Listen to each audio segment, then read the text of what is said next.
Hey guys, today we have the one and only Tesla Model Y Juniper refresh. And Tesla just released this Model Y Juniper refresh, hence why I'm in the mall at 9 a.m. doing a review for you guys. So we're gonna see what Tesla did or didn't do to make the Model Y better. And the Model Y no longer just looks like an egg. It now looks like a cool egg with all kinds of little bits pulled from the Cybertruck. And I love this brand new light bar. It definitely gives it a more menacing look going down the road rather than just like kind of cute. And a few things that they've done for the refresh on the front fascia here. We have this all new light bar that is giving Cybertruck vibes. I absolutely love that. Gives it a more sporty look rather than like an eggy like Model 3 look. We have a new headlight right here, and then we have some new air vents along the side here. Plus they had to make new fenders to accommodate this new light bar right over here. We also have a new camera right here under this front bumper area to give you a better view when you're parking and things like that. Moving along the side of the new refresh here, we have all new 19-inch aero wheels, and you can also get an option for a 20-inch in the wheels. And then we have this all new mirror design with a little line through it, giving you a little bit more edge and a little bit less like bubble. We have a few parts shared from the previous Model Y as well. We have our handles and the same charge port back here, which leads into the all new taillight design. Onto the back of this refresh, we have an all new spoiler. We have this all new tail light design with this red ambiance over your new Tesla logo. We have an all new diffuser, and then this is the launch edition badge, which actually has some texture to it and reminds me a lot of the plaid badge. And the new Model Y does not come with the mud flaps that the previous Model Ys came with before.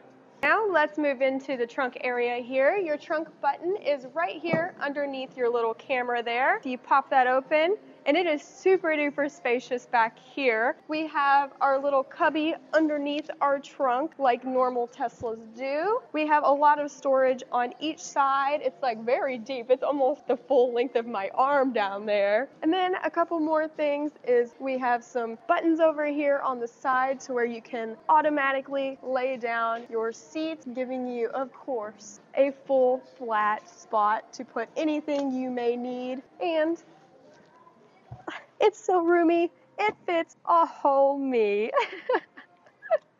And now these back seats are all electric. There used to be a little manual that you would pull and then have to go back around, push up the seats. But no, now you can just click the button again and it will put it right back up for you. And to close it, there's your little button right here, and it's just a little nice auto close.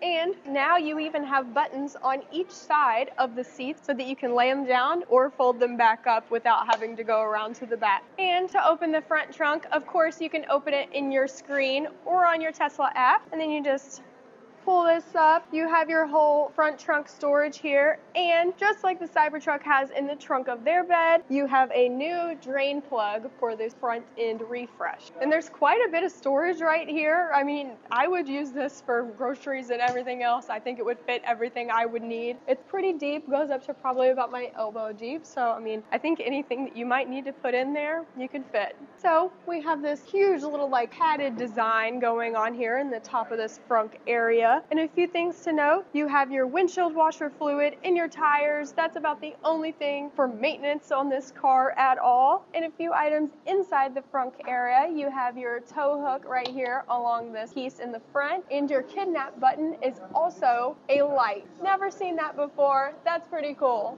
I need you to go check out me in the link in the description below. I love checking out cars on the side, but I post all of my best content down in the link in the description. So Tesla said that they have really improved the quality in here, and honestly, I can feel it. There's a whole bunch of different materials and things like that that have just really made this look a lot better. Especially love the Alcantara in the different places and like this new kind of textile materials. They did have an all new steering wheel for this design, which also integrates your windshield washers, and they took out the turn signals off of the steering wheel and put them on a stalk right behind, so it's much easier to use because some people didn't really like that. Since there is no like driver stock right here, they have the same integration into the screen where you have to push forward to drive, pull backwards to reverse, like on the Cybertruck when it had it pulled up right here. And then we have an all new graphic right here on the screen of your actual vehicle, which looks super cool, and it's really crisp and very integrative. I really love how that looks. And of course, it works as you work. So like I just showed you, that door was open and this door is open right here on the graphic as well. And a few people complained that the door release was a little small, so for this refresh, Tesla made this button just a little bit bigger. And like I mentioned, just the overall new design of this car is super nice, and I especially love this light bar that goes all the way around, even into your doors, even into the back doors, and you can change that to any color that you want. And another notable button on the steering wheel is the little voice control. Let's see if it works. Subscribe to me. And another thing to note in the steering wheel area, they moved the horn button from here on the steering wheel to down here so you can actually press it like a normal wheel, because some people did not like that. And your cup holders are a little hidden just for a little bit more aesthetic purposes. So you push that forward, you push this back, revealing your cup holders in a very deep storage area right there that has a few plugins down here as well. I really enjoy this new material. It's like a dotty and cool. And then we have a couple more storage areas right here. It's super nice. I really love this. It feels like an overall better quality from Tesla because it has a few quality issues, for previous models and things like that, but this, it feels solid. Everything just kind of works so far. And another update, we have our ventilated seats in here that are heated and cooled.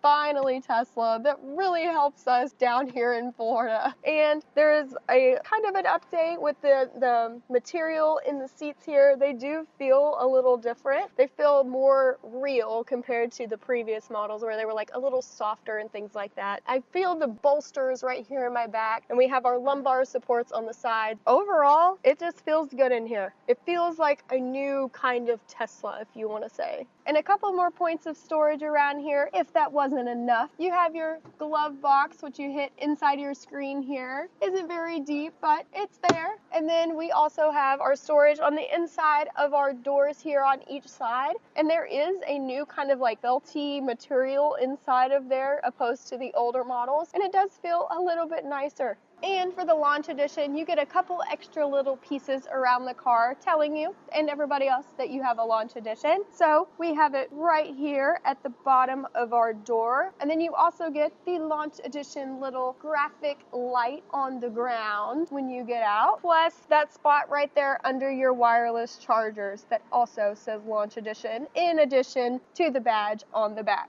Now, let's move on to the back seats. So into the back seats here, they have pulled the nice panels and new textures back here onto the back seat panels. Plus, like I mentioned, the new ambient lighting, which looks super cool. And we have a new seat back storage design here, which is like more of a pull out rather than the fabric piece that was there before. And we have the same seat design back here, and they are heated. They are just not cooled. And then we have our cup holders back here, or just a nice little armrest. It's actually pretty big for what it is, and I just want to reiterate the quality of these seats. They definitely feel more real than the previous Model Y seats. And these back seats do have a recline feature. See, I'm sitting up more, but then I can push it back and we can hang out, chilling back here.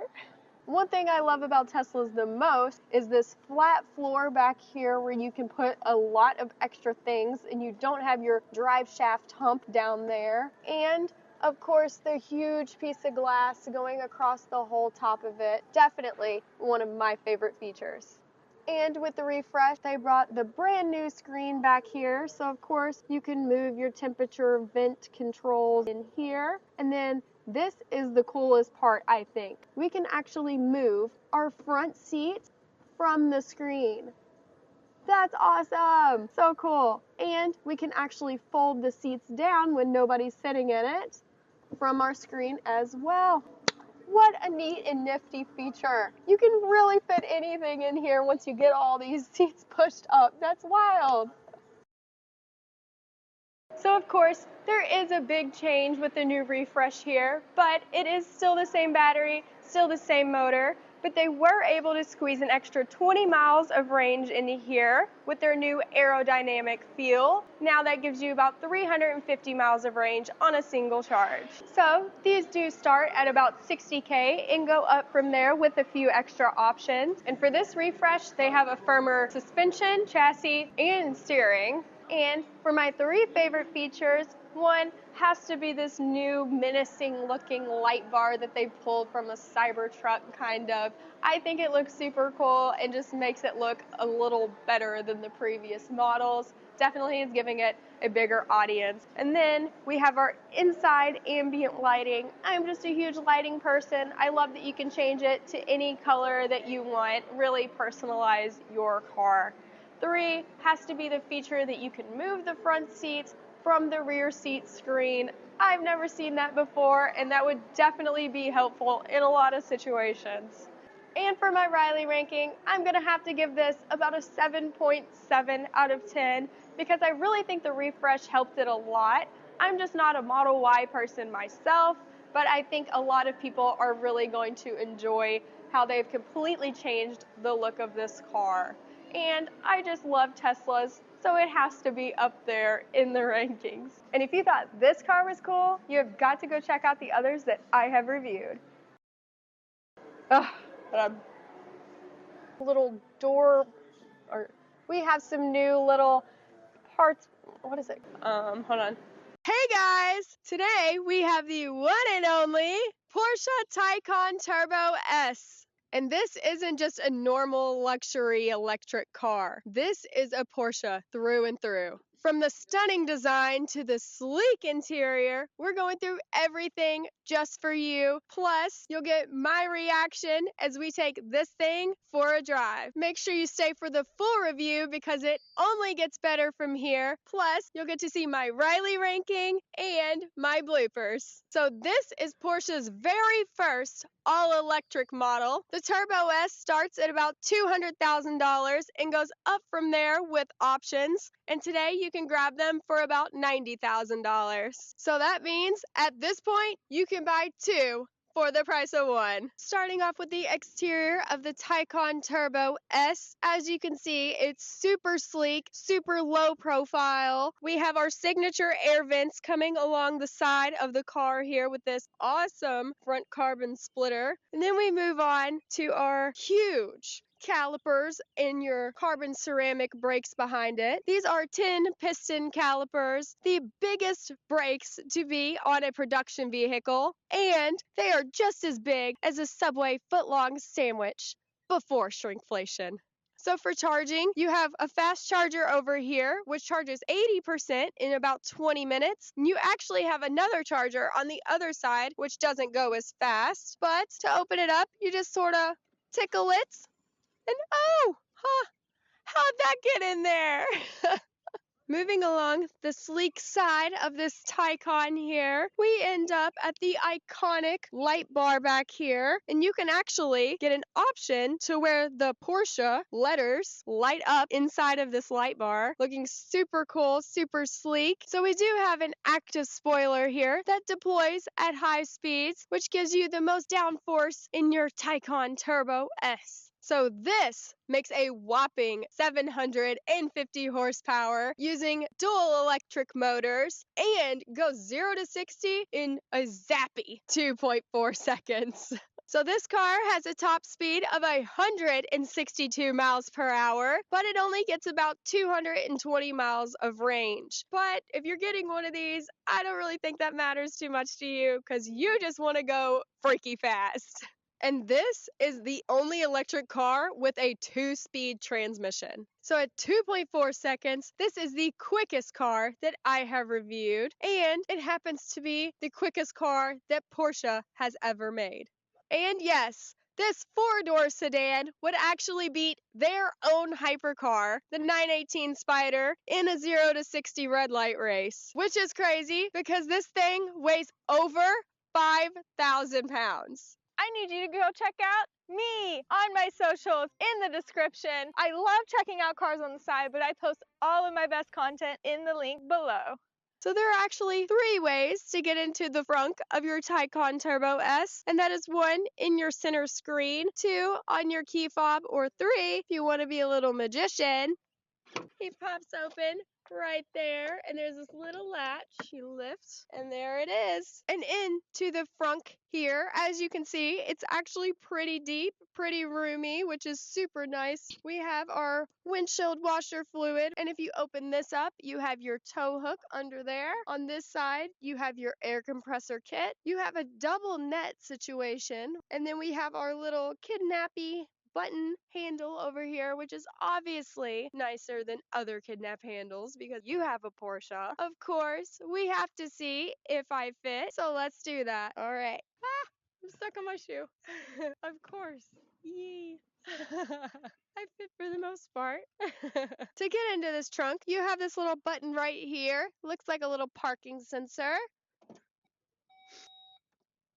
And a few other buttons to notice around here. You have your kidnap button, of course. So even if you get kidnapped in a Porsche, it's nice and comfy and luxury in here. And then we have our close trunk button where you can just close the trunk or close the trunk and lock it. Showing you all kinds of the trunk space back here. Super deep. You can definitely fit a lot right there. And if you pull up, just right under here, it's an extra spot under your actual trunk. And we have a couple extra storage spots. We have pretty deep cubbies on each side. You have a net over there for any extra things that you might want to put in here. We have a little grocery hook pull down thing, which is super cute. And we even have a 12-volt right here if you want to get back here and charge your phone. Now, let's hop in this trunk.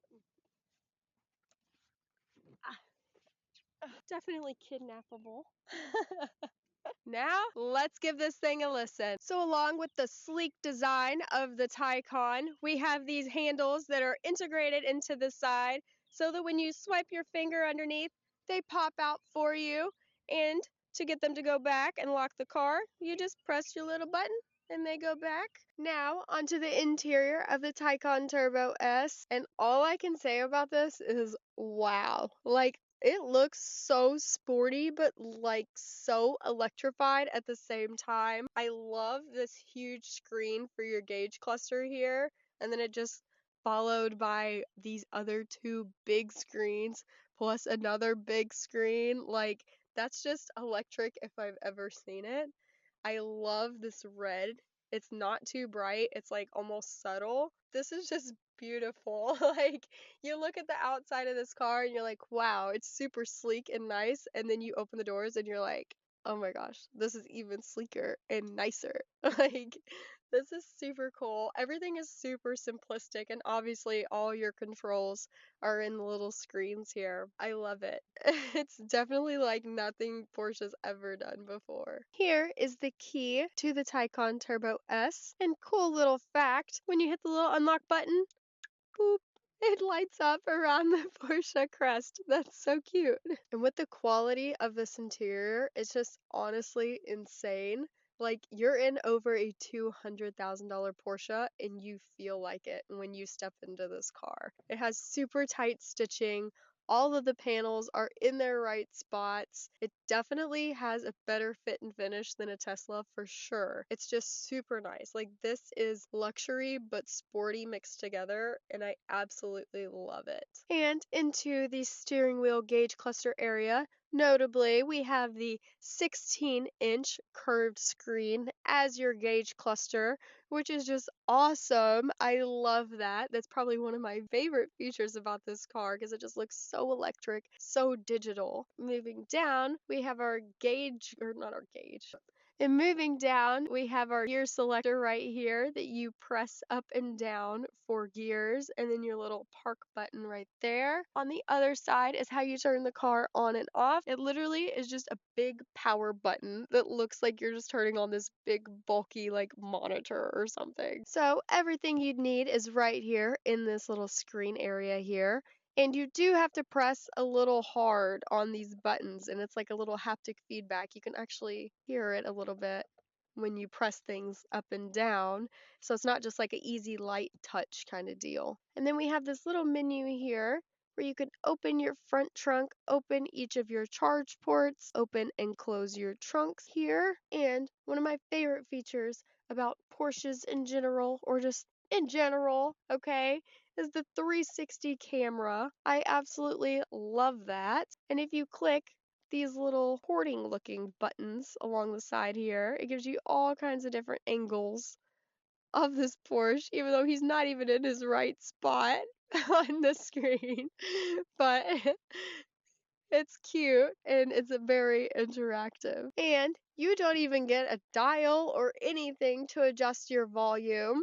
You actually have to tap, tap, tap, tap, tap, tap your volume controls down there. We have our fixed vents right here. They do not move unless you go to your AC menu and you pull them around on the screen here, which is pretty odd. You should be able to just switch, switch, switch, but no.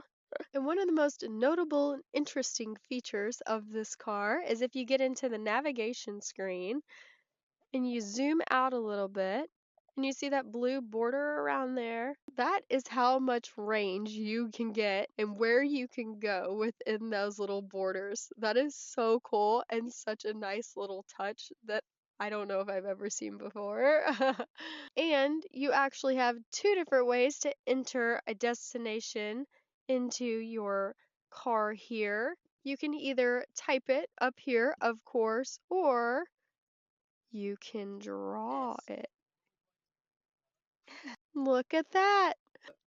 So this car actually has the optional passenger screen here, and it does a lot of the things that the normal screen in the middle does here as well. And I think that if this car didn't have this screen right here, it would look a little bland, a little plain. So like it's kind of hard to unsee it now that it's there because it just flows together super nicely and just looks really cool. Now getting into the gauge cluster screen here, you actually have little touch screens on the outside of this screen, but nothing in the middle is touchscreen at all. And then we have these cool little clusters that you can actually change up. So on this left side here, we currently have G-force. There's this PDCC, which is showing you when you're turning and how much it is on each side, which is super cool. Some tire info, some other things. And then to switch your little screens to be able to change that up, there's this little button over here.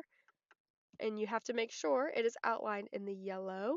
Currently, we're on our drive mode right there. We also have like media, sport chrono, navigation, things like that that you can change that to as well. And for storage, you would think you would get a little bit more with this big car, but what you get is your side door cards on each door there.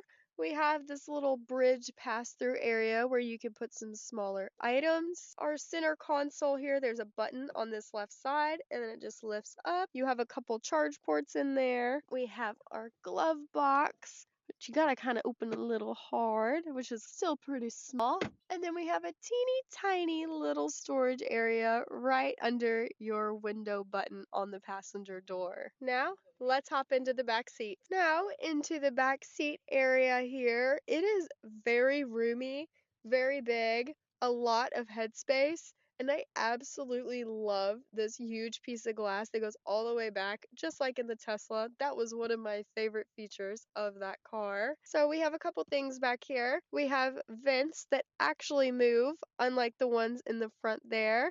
We have some heated seat controls, but no rear climate controls back here. We have a storage bin down there at the bottom, another one right here. We have our cup holders right here, of course. And then something that I noticed is you actually have visible foot vents down in the bottom of the footwell area there. That's just something you don't normally see. And another thing I really like is the Turbo S into the seat right back here. It just flows with the rest of the car. And these seats back here are actually considered bucket seats, and Porsche will charge you $500 if you want regular seats. So starting the drive in the Taycan Turbo S. First impressions, even when hitting like little bumps in the road, it definitely absorbs the bump. Like it doesn't feel hard, even though this is a very lowered car. Easy to steer, like where you want to go, it goes. It doesn't really hesitate or take too long to get there. Even just a 30, that is like such a quick little punch. Oh my goodness. I freaking love electric cars. And so far, this car does feel super, super planted and just ready to go when you are.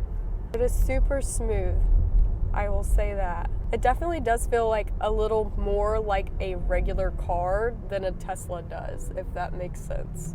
Like a Tesla feels like fully that electric feel, and this feels more like Porsche sports car-y driving wise. Oh my gosh, that was so quick. Holy cow. And that was just up to like 55. That's so much fun. All right, I'm gonna launch it right now. Oh my God.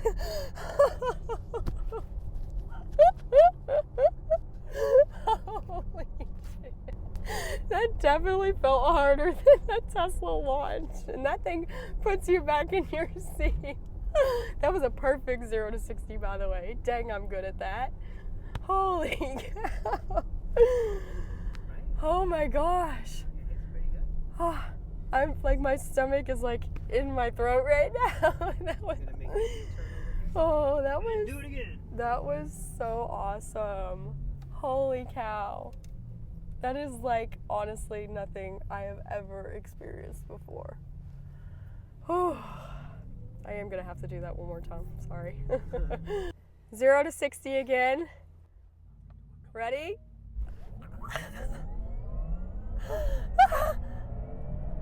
Okay, that was an 80. I felt the shift, did you? Oh my God. I don't think I'd ever get tired of that. Oh my gosh. I would be doing that too much, getting in too much trouble. That's why there's a radar detector in here. That is just absolutely incredible. My heart is racing. Oh my goodness gracious. Oh. Oh, that was so much. That was too much fun, is all I gotta say. Fastest car you fitted? Yep. Like, I know everybody and their controversy with EVs, but you just really cannot beat it. Like, it's a different animal. It's a whole different car. Like, I know everybody with their controversies about EVs and stuff like that, but I mean, you experience this car, it's just a whole different animal. It's a whole different beast. You will never think of electric cars the same once you feel that hit in your gut, to be honest. This thing is just like literally a spaceship to the moon. Oh my goodness. Oh, I still literally cannot catch my breath. That's so crazy. I am thoroughly impressed with this car though.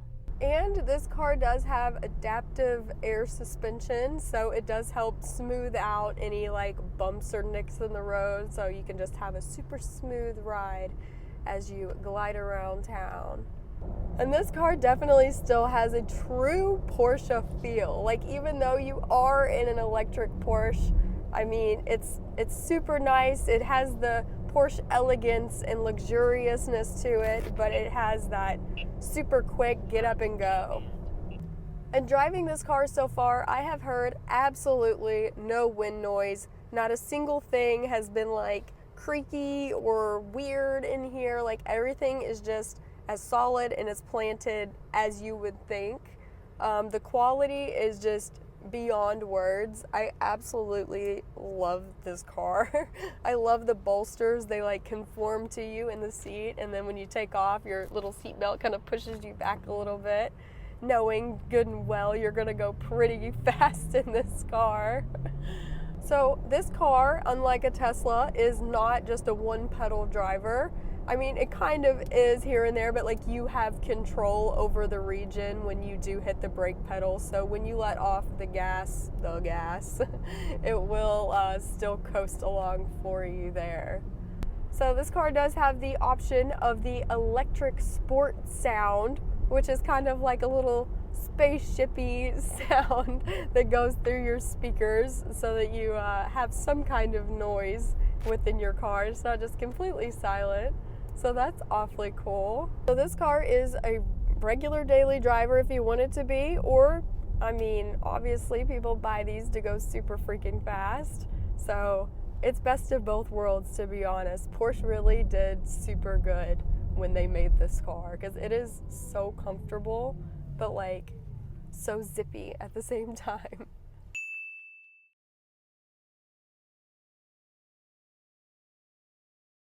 Now for my 3 favorite features, one has to be the panoramic glass piece on the top there. I absolutely love that. It lets in so much light into this interior, but it is tinted, so it's not too hot in there. 2 has to be just the overall quality of the interior. It is so tight, it is so nice. I absolutely love the color of that red in there. You don't see that very often. And the seats are like super bolstery and hug you when you get in. So it's just like, nice and tight in there. 3 has to be the gauge cluster screen. It is super nice, super bright, gives you everything you need, and it has the little heads up display with it. So, I mean, it's awesome. This car is so cool. I am super, super thoroughly impressed with it. For my Riley ranking, this is going to be a high one, you guys. This is an easy 9.6, my highest so far. I was just absolutely blown away driving this car 0 to 60. Like, put me back in my seat. Definitely doesn't feel like anything I have driven before. And I mean, just look at it. Like, you see Teslas everywhere. They're a dime a dozen. You rarely see the Taycans, especially the Turbo S's, the top of the line. It is just so nice, and you get in there and you're just beyond impressed with its quality and its performance. So yes, I would own one of these 110%. And if you thought this car was cool, you have got to go check out the other ones that I have reviewed. Giving you the most to get it to open up. Oh, that's what I forgot there.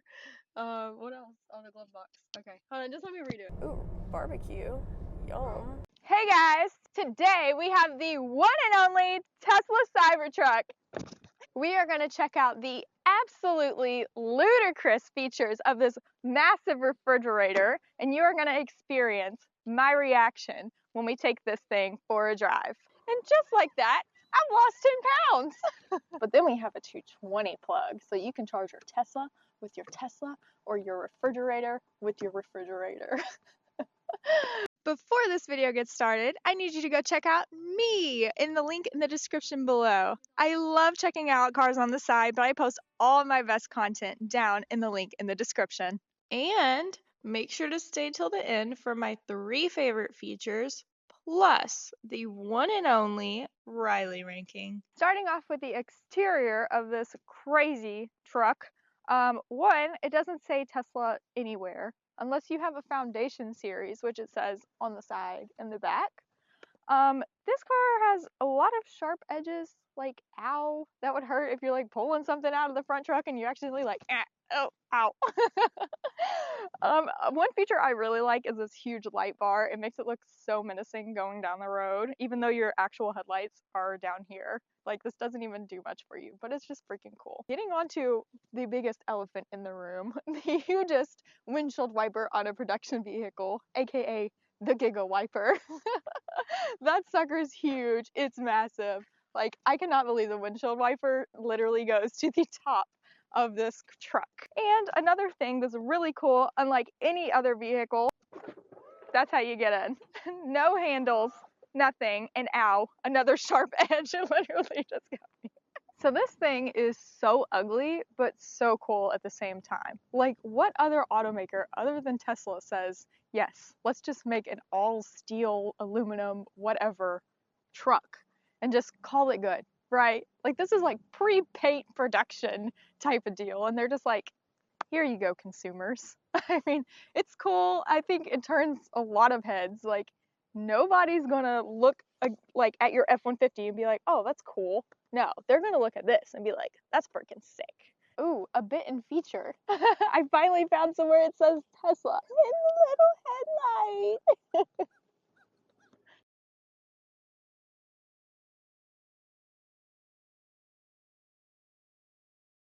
And one of my favorite features about the Tesla Cybertruck and any Tesla in general is the frunk. Like, look at that piece of hunk of metal going up in the air. And also, look how spacious this is in here. Like, wow, I wonder if it would close with me in it. Oh, I'm so scared. I'm so scared. Oh my god, so close. Oh my god, it was so close. That's crazy. You could put a whole human in here. That's nuts. But in all seriousness, this front trunk has a ton of space and it'll definitely hold most of your groceries. And then not much maintenance on the Cybertruck. We have windshield washer fluid right there. And you guys, come on Tesla, get it together.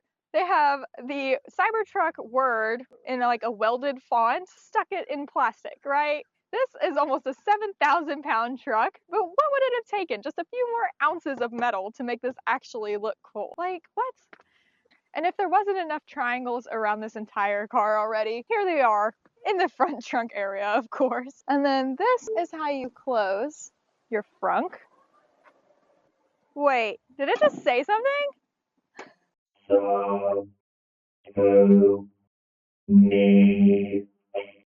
I can't really tell if they were trying to go for a triangle or a rectangle shape, okay? Because triangle, triangle, triangle, triangle, triangle, but like the whole thing is rectangle, but then the top thing is triangle. Like, what do they want? Make up your mind, Tesla.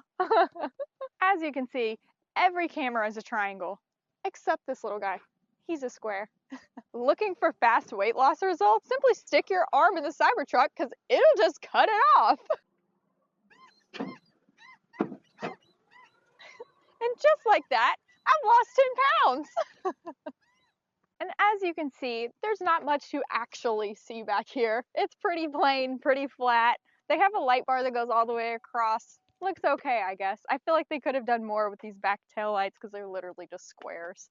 But there is a huge abstract design of this vehicle, like when you're in kindergarten and they tell you to draw the car. Like, this is what you kind of came out to, right? Moving on to the only thing basically in this area. Here's the charge port, if I can get it open. Yes. So this is how you plug it in, and it also has a little Cybertruck logo right there that will turn green when you stick it in.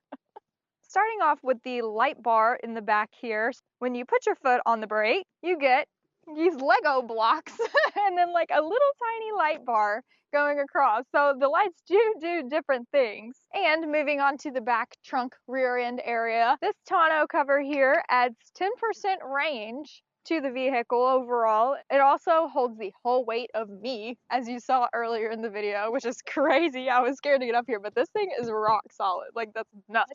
And then we have our controls over here. So we have the first button, obviously, goes backwards, goes forwards, and then trunk down, auto trunk button, super nice. Golly, it's roomy in there. Cool. Let's see if this goes, yeah, should go back, yeah. Look at all that room. That's so crazy. Let's get in there. Yeah, cool. Whoa, dude. Oh my gosh, I can fit like at least 3 of me's back here. I could make a whole snow angel or something. This is nuts. Moving into this absolutely massive trunk. A few things right off the bat. There is a ton of mounting points in here, like boop boop, boop, boop, boop, boop, boop, literally everywhere. These on the side, I think are actually adjustable because they have a little screw in here and like a million different positions. So it seems like you could adjust those. Another really cool feature is these lights back here, like they literally go all the way back. So if you got something at night that you need to get out, so cool. I think they just stay on. I don't know. Another super cool feature. We have the world's most expensive cooler down there. Yeti ain't got nothing on this Cybertruck cooler. There's a drain plug down there if you would want to like put some ice or drinks in there or something. But that's just a cool little neat feature. All right, lastly, we're moving into the little outlets. So we got 2 regular plugs, but then we have a 220 plug. So you can charge your Tesla with your Tesla or your refrigerator with your refrigerator. One more feature is when this tonneau cover is completely closed, you have no visibility out of this back windshield. So just keep that in mind when you're driving your Cybertruck around. And speaking of the trunk under the trunk, so it is pretty spacious down here. Can be used as a cooler or just extra storage. But if you're short like me, you really can't get your things you need down here. That's silly. You're like getting stabbed all over your legs trying to get in there. Another thing is this truck bed has 0 wheel well like arches in it. So the dimensions they give you are actually the full dimensions that you can use this truck, unlike other truck manufacturers, right? And then if you ever need to get things like in the truck, you can't really get in the truck, right? Unless you're like, I mean, how the heck, unless you're like, you know, manhandling yourself, still trying to get things out. That's silly. But anywho, closing this up. Golly. So heavy. That is so heavy. Oh my god. All right, let's hop onto the inside. So the Cybertruck actually has steer-by-wire, which means that the steering wheel is not actually connected to the wheels, which is crazy, okay? So instead of having to turn your wheel, it's just a little half turn each way, and you're fully locked in. This truck also has rear wheel steering. So once again, the rear wheels actually move when you're steering. Crazy. Moving on to the interior of this massive vehicle. First, we have the world's biggest windshield, I swear. So it's all the way down here, goes all the way up here. So when you're trying to use your visors to like get the sun out of your eyes, it like just exposes more windshield. So like, I don't even know what the heck they're doing. That leads into like this huge dash situation, which if you lose anything down there, I don't know how you're gonna get it. I mean, you need like a pole or something to grab that. And then, I mean, I like this like little light that goes across here. That's pretty cute. Also, I feel like this A-pillar is like really big and in the way. It might be hard to see when you're like going around, but look how fast this windshield wiper goes. Like you could hit a baseball out in the park, home run with that sucker. Holy cow.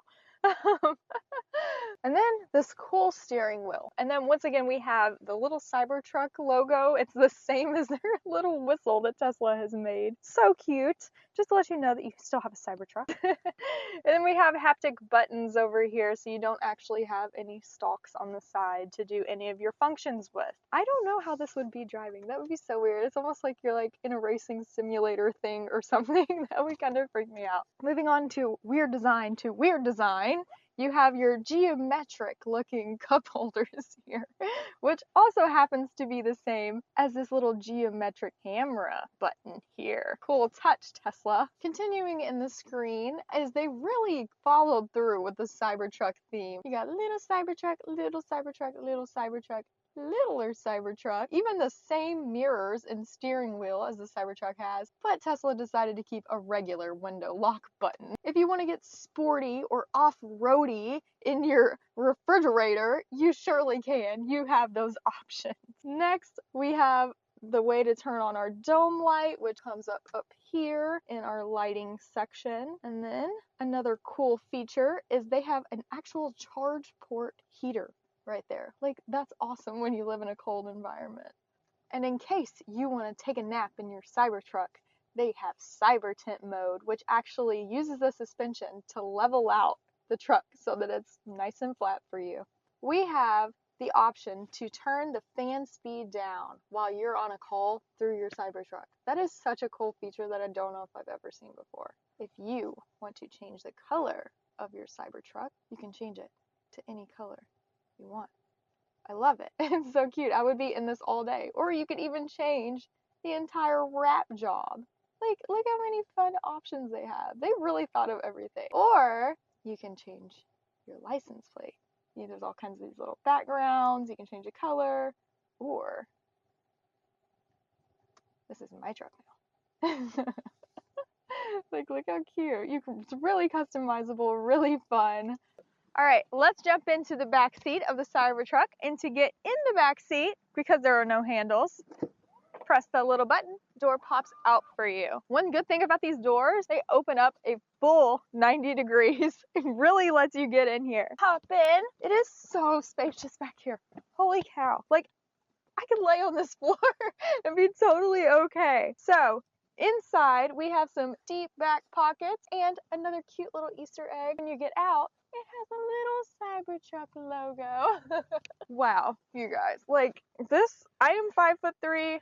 I fit super comfortably. Like, headroom is amazing. These seats are really nice. They're like, don't feel like they would get too hot if you were sitting out in the sun too long or anything. And then to get the cup holders down, pull this little lever and this at the same time. We have our geometric little cup holders like we had in the front to begin with.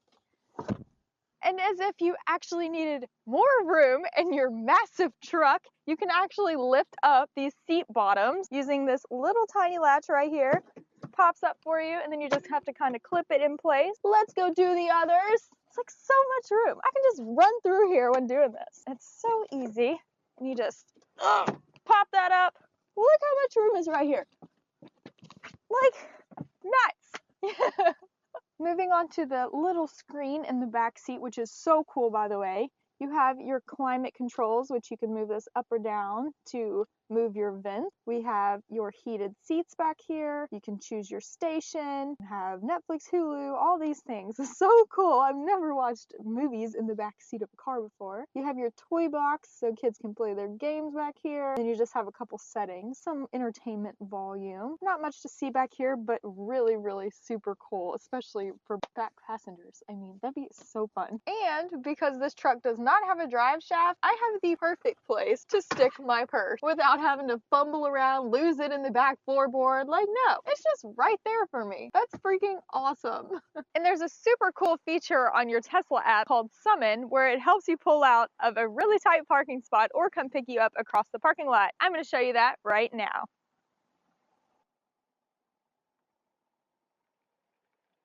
Hey, wait, wait, stop. What are you doing?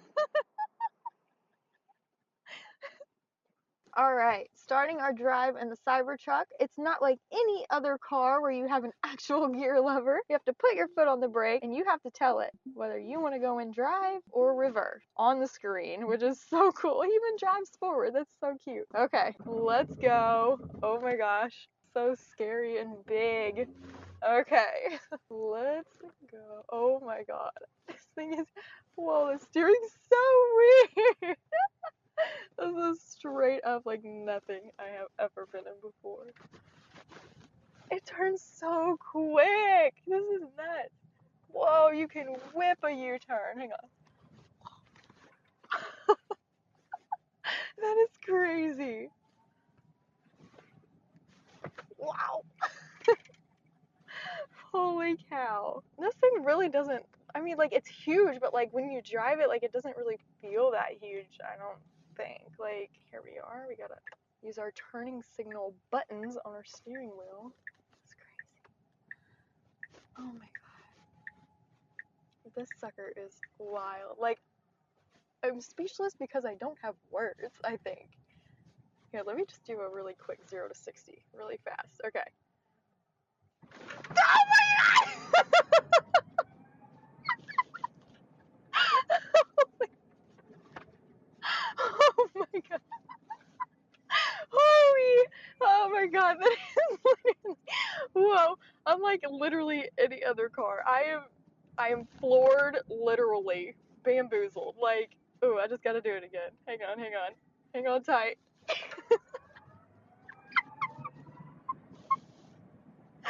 Oh my god, this thing is freaking crazy.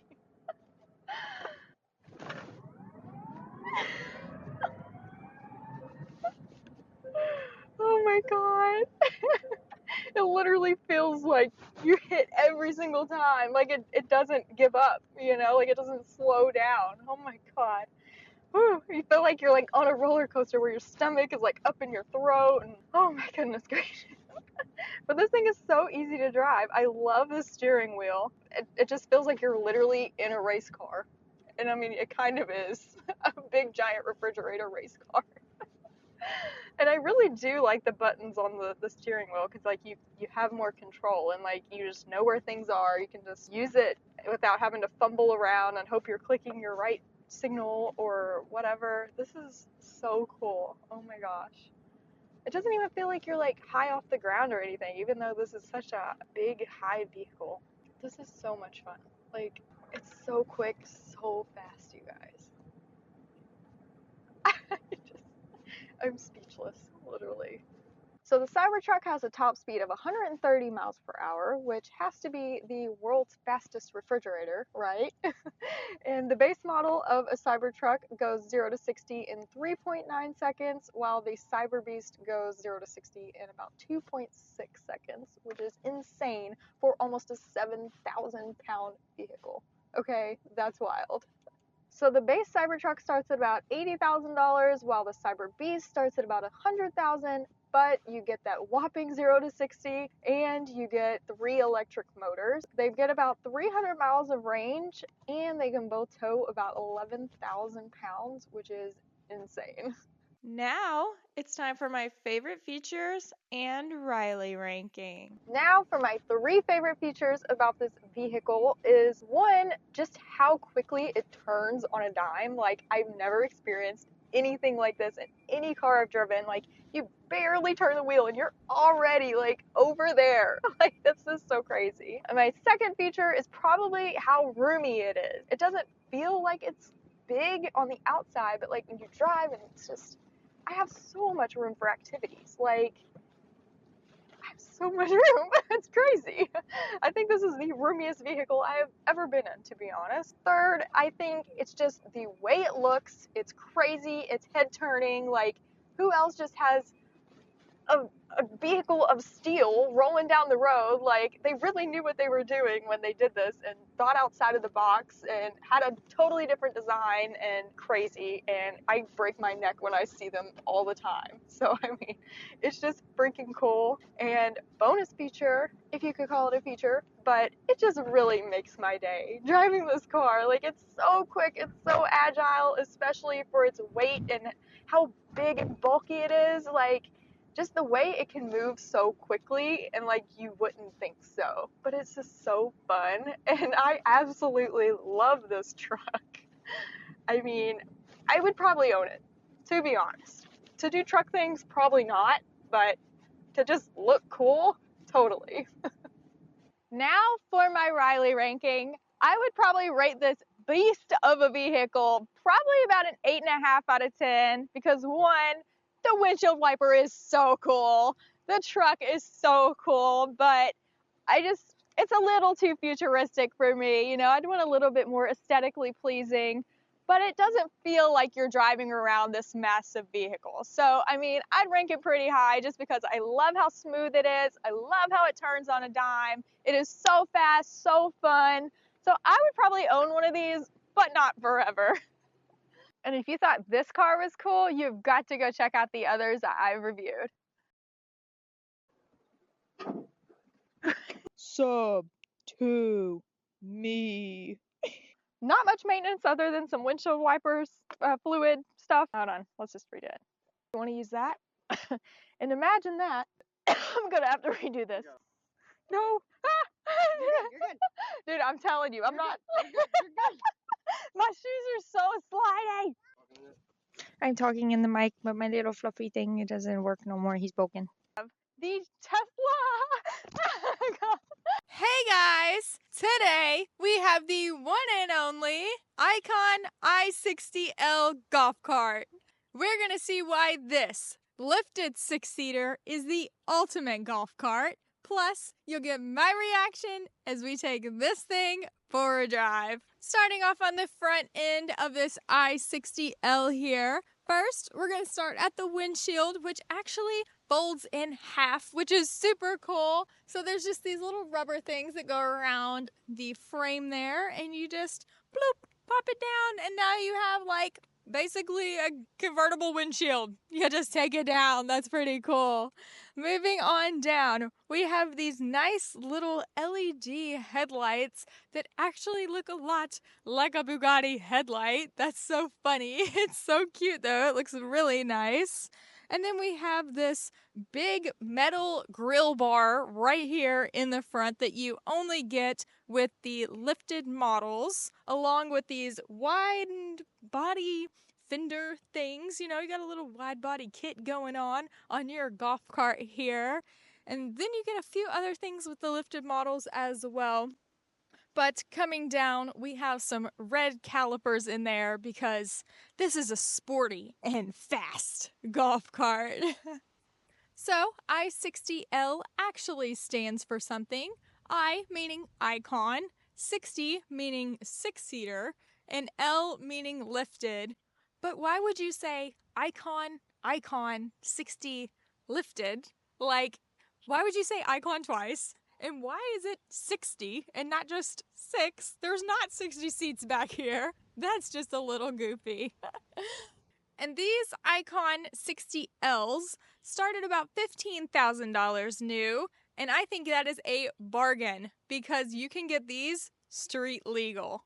Before this video gets going, I need you to go check out me on my socials. I love checking out cars on the side, but I post all of my best content in the link below. Plus, you'll get to see this review of this awesome Volkswagen Beetle Ute. So a few things you get to make this cart street legal is you get the headlights, of course, and then inside the headlights, you get a little turning signal, and then you also have brake lights and reverse lights and a few other things around the cart. Starting down the side of the Icon 60L here, first, we have some nice, super upgraded wheels compared to the stock wheels that you get with the original 60L golf cart. These look way better and way more sporty. I really like the look of the black flowing with the rest of the black accents around the golf cart here. And clearly, this is an open door, no door, open car concept here. And I love that. Perfect for the Florida beaches and vibes down here. And I absolutely love this Caribbean blue that this cart is spec'd in. It is really eye-catching, and I love that the seats actually match the color on the cart. Looks super, super cool. And then if we look right here, this is actually your original charge port right there under the back seat, where you would charge it in if you didn't change out to a different type of battery. And we do have a couple trunks here on our golf cart. So one under the front seat, you just lift up the whole thing, and this is this massive trunk right here that you can fit all kinds of groceries in. And if we continue on to the back seat, there's also a little extra trunk next to where your batteries are if you need to put a few smaller things right back there. Jumping into the back right here, I mean, it is like so tall sitting back here. Like, I am way up here actually compared to if it was just like a normal smaller golf cart. The lifted really makes a difference. Like, this whole cart is just as tall, if not taller, than a regular vehicle. And like, even back here, it's so much headroom on the whole thing. I really don't know why they make it so tall. Maybe you guys know. But, I mean, it's just like unnecessarily tall. And we do have like a built-in roll cage kind of deal back here. And I mean, just makes it a little safer, I guess. Onto the back of the golf cart now. First, we have this big old grab bar back here on top of this big platform right here. And these are your 5th and 6th seats, not facing the front, but facing the back, which is kind of cool. It's different. And under those, we have this extra little spare trunk that would be great for like a cooler or some water bottles or something like that. And then under all of this, we have where our license plate goes and like our little license plate light. And under that, we actually can tow with this Icon 60L golf cart. It tows like 1,500 pounds. That is so cool. You would never think something like this could do it, but it does. And one of my favorite features of this golf cart is this seat actually flips over and you can use it as a little utility truck bed, if you will. And then your seat belts right here actually can lock into place, making them usable as like a ratchet strap of sorts. So you can hold down some items that you want to keep safe back here. That's really neat. Now getting into the power plant of this mid-motor golf cart here.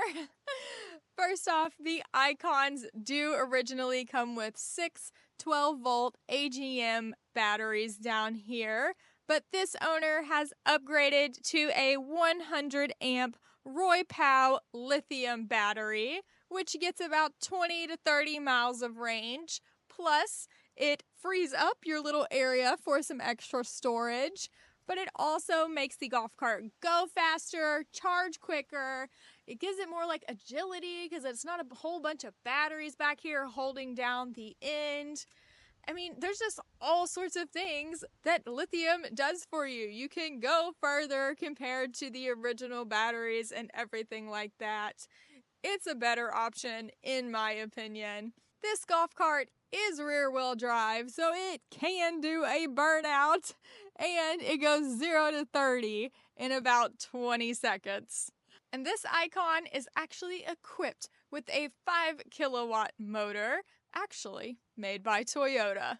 Hopping into the interior of the Icon here. First, this is your key, and it is just a basic little key. It has a little green Icon logo on it. And then here's our ignition right there at the bottom, and you just press to the right, and there you go, roaring to life in your golf cart here. And first impressions of this interior is just how basic and useful it is. You just hop in and go. Like, this would be perfect for the beach. We have really nice comfy seats right here. You can just hop in with all your sand and not have to worry about anything because it's just plastic and you just blow it out. Let's go to the beach in this thing. That would be fun. But just a few things to go over here. On our flip down windshield, we have our windshield wiper, which is part of your street legalness kit. So when you get it stuck in the rain in your little golf cart here, you'd have to manually wipe your windows. But we have really big mirrors on each side there that really help with your visibility. And then if we move down, we have our little tiny gauge cluster, if you want to call it. This is more useful for when you still have those AGM batteries in here that it originally comes with, because that's what you would look at. But since this owner has upgraded, he has a new little battery gauge right down here in the middle to let him know how much range he has left. And beside that, we do have a little 12-volt plug for anything you might want to plug in. Above that, that's our stop-start button. So you kind of have like a middle section where you would keep it normally, but if you want to go, you press it forward. If you want to go in reverse, you press it all the way down. So simple enough. Above that, we have 2 cup holders, and on each side, we have like little kind of phone slots or something that you want to put right there. And behind those, we have these little holes for your golf tees, because this is a golf cart, but it's not really what it's used for here. So that item is still there. But on our wheel here, we have this nice little brushed aluminum look on our wheel. Looks super cool, kind of breaks up all the black in here. And we have our little turn signals and our brights and things like that on here. And we also have our horn on the little stalk. Down here, we have our stop and go pedals. also kind of that brushed aluminum, and you really know what's going on because it's just huge stop and go words on those pedals. That's kind of funny.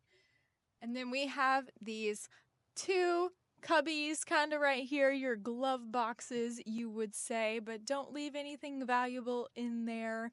Don't want nobody taking that. And just a few more things about the interior of the golf cart here. First, if you want a little AC going in the golf cart, you can just flip down this little windshield like I mentioned earlier. Really gives you nice airflow as you're sitting here in the seats. It's actually more than you think. And then coming on down, I did mention how this gauge cluster is more useful when you have the other batteries, but it still shows your miles per hour and your odometer. And this owner has driven almost 4,200 miles on this golf cart. That's wild. But he did do a little upgrading and added like a little tiny display over here that actually has CarPlay, and you can connect like your Spotify or things like that if you might want some directions or anything that CarPlay offers. That's neat. Moving into the back seats now. As you can tell, very roomy, so much headroom up in here. But I will say, it's a little tight on the knees, it's really easy to get out of here and like bump your knee right here on this little metal part. So this owner put a little rubber grommet there so it wouldn't hurt as bad. So that's nice. But you do have this like grab kind of bar right in front of you here. And I mean, this easily fits 2 people, maybe even 3 if you really want to squeeze it. And then we have our seat belts right here, one for everybody. Like I said, you also have to have that to be street legal. And we do have these like nice little indentions here in all the seats, so you can kind of lay something through here if you wanted to, maybe like an umbrella or a tent or something like that you might want to take to the beach. But overall, these seats are very comfortable. They're just as comfortable as the front ones. It's the same thing. So I mean, I don't think anybody would be that uncomfy back here. You're just chilling. You're going on the little golf cart ride.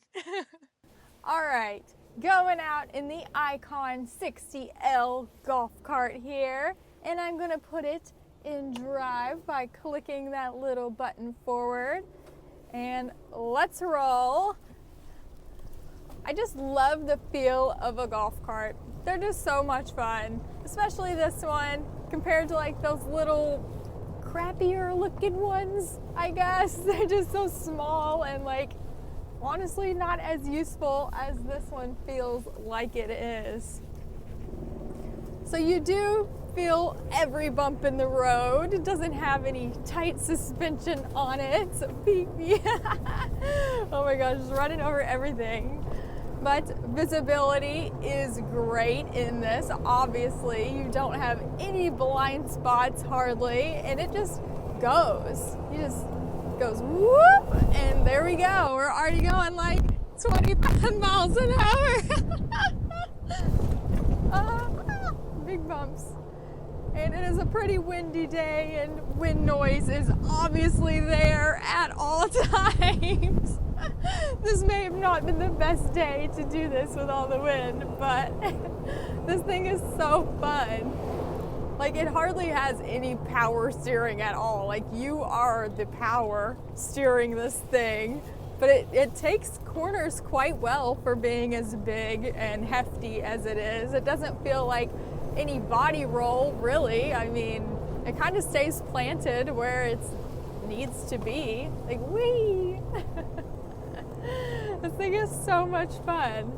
And I feel like it would be really hard to use that little tiny wiper as you drive, or if you're caught in like a little rainstorm, like you're kind of stretching your arm and doing it at the same time, but trying to stay focused on the road. I think that would be difficult, but per standard, And your mirrors do really help you a lot. It saves you from having to like completely look over your shoulder.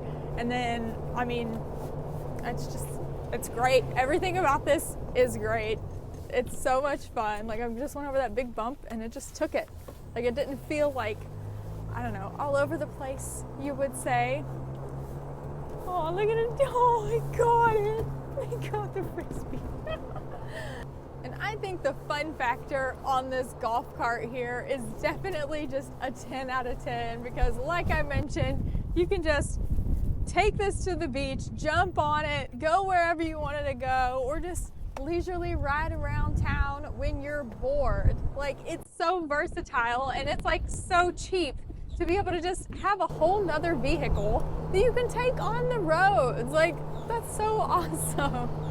So I'm putting on my little turn signal here, and you can't really hear it because of just everything going on around you, but there is a little light there in your gauge cluster area that tells you which direction you are going. And then we also have our horn right here on our stalk. It's so loud, like you're not used to hearing that on the outside of the vehicle as well. So like it's kind of like a when you go to hit it, but it is loud enough for like other people to hear you and whatnot. And I think it's just crazy that like this is allowed on the road, right? Like the road is right there. You have this little tiny lap belt, nothing across your chest, going all the way down this road. Like you are very vulnerable to everything in this thing, but I mean the risk may be worth it. This is so much fun. I'm having a freaking blast. This is probably one of my favorite things I've reviewed just because it's so fun. And braking is really not that good. You kind of have to press really hard and you got to be kind of slow with it so that you're not flipping over or going too hard or anything like that. But overall, this is just so fun. Like I've said a million times, golf carts are awesome, and the fact that you can make it street legal is even better. Like, this would just be such a fun little get up and go kind of vehicle, and I would totally own one. Now for my 3 favorite features, one has to be that lift down bed in the back. It just is so utility, man. Like you can put anything back there. You can use this thing as a work truck, basically. I think that's pretty neat that they don't just keep the back seats plain. Like that's very useful. 2 has to be just like the whole lifted look and everything of this golf cart, because basic golf carts are just basic. They're so small and you can just whip them around, but this feels more like vehicular, kind of more like street legalness. It looks way cooler and it is just awesome all around. 3 has to be like the versatility of this vehicle. You can run it to the store, you can go to the beach, you can just use it for so many things. It's literally street legal. You can take it all around town. Like, it's super cool, and I feel like it is very useful, especially in a place like Florida. And for my Riley ranking, I would probably have to rate this at least a 9.1. I think it's so cool. I would love to own one myself. I love the color. It's just useful. It seems like it would be so much fun to just have around and take it as, you know, a first or second vehicle if you live close enough to the beach or wherever you need to go. And if you thought this car was cool, you have got to go check out the others that I have reviewed. Let's roll! Which is super cool. Why'd you put it back? Give me a windy one. I'm going 26 miles per hour. Whee! Golf cart is the ultimate golf cart. Hey guys! Today we have the one and only Model Y Juniper refresh here, and Tesla has invited me out to do a test drive for you guys. I'm going to tell you all about it. You guys need to go see my in-depth review of this awesome car. This is my driving experience with it, so let's get started. And just a quick overview of a few things on the outside of this Model Y that makes it a little bit different than the previous model is this huge light bar going across the front, giving off Cybertruck vibes. But what's missing is that Tesla logo right there in the middle of the front.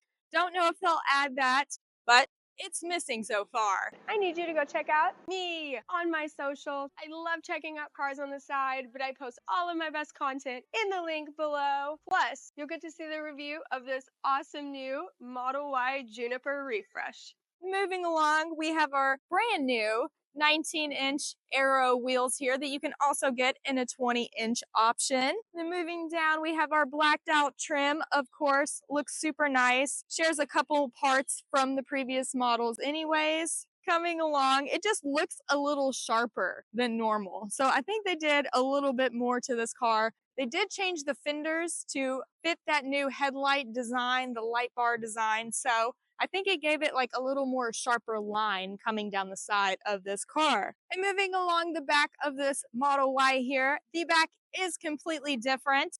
We have a new spoiler here, which looks super cute. We have this brand new tail light bar design, and you can barely see your little ambient light above this Tesla logo right there in the daytime. It's much more prominent at night. But we do have Tesla across the back here instead of just the normal T.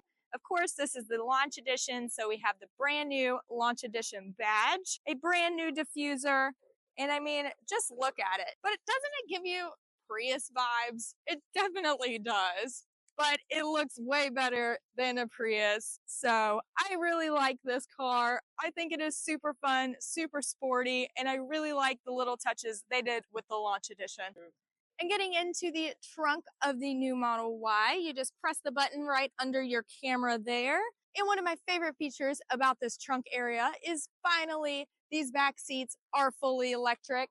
And to do that, you can't just click them both at the same time. You have to do sort of a click, click, you know, 2 different times. And I love that it moves the front seats forward so that it can lay all the way down back there, and it'll push the front seats back after they are laid down to put them back in their closest position. And there is so much room back here. You can fit a ton of stuff. It is so wide. I love the space in the Model Y. It is a very roomy vehicle.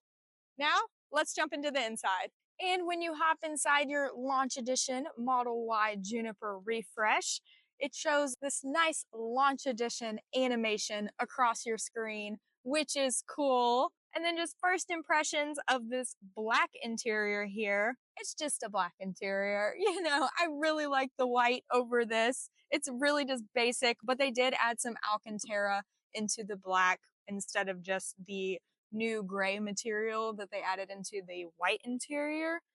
And of course we have some Alcantara across the dash here, which kind of goes into the door, but then they have the new kind of grayish material that's on the white Model Y interior. And I don't know if it really meshes well together. Maybe they should have just stuck with one or put the gray across the dash. I don't know. It's kind of weird. I feel like it could have flown a little bit better. But so far, it's just a basic black interior to me. I really prefer the white. It looks more premium, more luxury, especially for what you're paying for this car. But the steering wheel feels good. It feels kind of softer than the previous models. They felt like more ridgy and stuff like that in their materials, but this is like really, really soft. And then we have our new kind of Tesla design right here in our airbag, and we have some of this gray kind of metally, kind of holy material. I don't know, but it makes sounds. So in our turn signal, like I mentioned in the driving portion, you just do one little half kind of click up and then one kind of half click down to stop it. And then it's just like a little tiny gesture, you know, but when you do half click it down or up, it is like a full continuous turning signal. It doesn't just do the 3 or the 5 sequence turn signal there. And of course, one of my favorite features of any Tesla is this huge pane of glass right above your head going all the way back. And it is the new double pane, plus it is tinted. So it'll keep some sunlight out, keep it cooler in the cabin, and it looks really good. It really fits with the dark aesthetic of this car. I'm sure it will really help with those summer days. All right, first drive in the brand new Tesla Model Y Juniper refresh, and we are taking off outside of this parking lot here. So to do that, you have your little screen thingy here, and you press forward to go, and let's go. I'm so excited because they did so many little updates to make everything just a little bit better in this car than the previous Model Y. Let's get out of this parking lot right here. Okay. Regular turn and signal there. You just have to press it once and it doesn't do like the 3 or the 5 click. It just keeps clicking until you go and you do your turn. And it's like a weird kind of push down feeling. Like it doesn't like go down to turn. It's just a simple little push up, a simple little push down. I like that. Very smooth right off the bat. I'm hitting like multiple little dips and bumps in the road. The suspension definitely feels like super comfortable, which is exactly what you want for an SUV. And Tesla also did brand new double pane glass all around this car for more sound deadening from the outside and to keep your good sounds from your brand new speaker system too inside. So, I mean, it's awfully quiet around here, which is super nice. Visibility is okay. It's kind of a little small back window back there, but you have your whole 360 surround cameras, so you don't have to worry about that too much. I just really love the feeling of this car. It's so freaking smooth, and that's what I love about Teslas in general, is they're just nice, okay? Like, they're so nice, and they're so affordable, and they're just, like, yeah, some have their quality issues, but, like, it's awesome. You have a freaking Tesla. And let's go a little quick here, okay?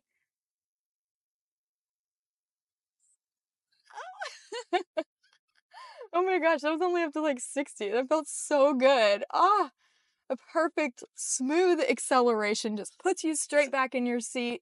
And I can definitely tell because they have a acceleration enhancement with the launch edition that comes standard. And you can definitely tell in between this and a performance Model Y. And I love the visibility of this huge windshield here. That's also one of my favorite features about the SUV Teslas, especially the Model X. I absolutely love that, how it went literally all the way up and you can just see absolutely everything. But this one is very big, very wide, and these windows are huge, so you're not really missing much around you. The brakes feel really good. The regen feels really good. Like, slows down perfectly when you let your foot off the gas. Everything is just so quiet. Once again, like, that's all I can, like, focus on. Because I'm so used to some of my older Teslas that I've had have just, like, wind noise all around. And that was actually one of the quality issues that we had with one of ours. And I'm so glad that they have just, like, listen to their customers. You know, people say, hey, it's windy sounding in here, and they're like, okay, got you. I feel like this was a great car for them to fix all their issues in because one, the Model Y is like a really hot selling car, right? So a lot of people want SUVs and they were like, what better car to fix all these things on than the SUV that people want? So they did a little acceleration enhancement on the launch edition, so it's a little bit quicker than like a standard new Model Y, just regular Juniper. But so far, this is just super nice. The steering feels good. It's a Tesla. It puts you where it needs to go, you know, like they're obviously very good with their steering and their precision in these cars. So they did put a brand new sound system in this car as well, and apparently it really thumps. I can't show you music because of copyright, but that's what the Tesla guy told me, and he said it is super awesome and way better than any sound system in any of their other cars. And I'm sure it sounds a lot better in here too because of the new double pane windows, really keeping that sound in here and just thumping. And this one is the black interior, which I'm a fan of the white interior. It just looks so good and it just stays so clean, even though nobody thinks that, but it's really easier to clean than the black one. This black isn't bad, but it's just like very basic. I really like how they had the white one with like the gray and like the color ambient lights around, and it just looked better, you know, more like premium, more pristine. Because you are paying, I mean, quite a bit for this Tesla, right? But this is just very basic. We got some like of the same materials from the white interior, this gray here, but we do have some Alcantara here on the doors. But other than that, I mean, it's very basic black interior. I feel like they just made this car more sporty overall, and I really like it. I really like all the new materials. The seats feel very good. They're very comfortable. I feel like almost a little more bolstery in these than previous Tesla seats. And I feel like they have put some more like cushions in them and things like that. They do have ventilated seats, which is great. Tesla has finally listened to their customers and fixed the ventilated seats issues from the older models where they tried it out and it really didn't work. So I think that is like honestly one of the best features about this new refresh, because ventilated seats are super hard to find, ones that actually work right. So props to you, Tesla. It's about freaking time. So there is an ambient light strip that goes all the way across the dash and onto your door panels, going all the way to the back. And during the day, they are off by default, but he said in the settings you could go in there and kind of manually turn that back on if you want to see your little light strips during the day, which of course I wouldn't want to. Big light person, and it's super cute. It like really puts everything together, lets you personalize your car as you want. And the suspension does feel firmer. Like it still is very comfortable though. Like I'm going over all these like little bumps and ruts in the road and you hardly feel them. Like I can feel it just soaking up these little ruts and stuff like that. And if you thought this car was cool, you have got to check out the others that I have reviewed. Hey guys, today we have the one and only Mercedes-Benz AMG EQE SUV. Boy, that's a mouthful. Look, it has little chilies. It's so cute. And this vehicle right here represents a monumental milestone as Mercedes transitions into the electric era. The EQE is one of the very first all-electric Mercedes SUVs. We're going to check out why this new electric AMG is a monumental move for Mercedes, check out its interesting bits and pieces, and experience my reaction as we take this thing for a drive. And make sure to stay till the end for my 3 favorite features, plus the one and only Riley ranking. Before this video gets started, I need you to go check out me on my socials in the description. I love checking out cars on the side, but I post all of my best content in the links down below. So this car has like a teardrop design, nice and sleek, smooth, which is really nice, especially for it being an EV and everything. But it is an AMG spec, and it doesn't really have the AMG aggressive presence like the outgoing AMG Mercedes-Benz models usually do.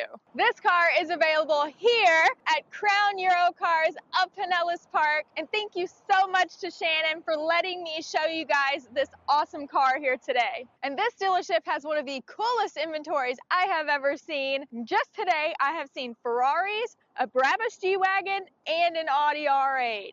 And for exterior styling on the EQE SUV, I really love how they did a really good mix of electric and regular previous like SUV models that they have.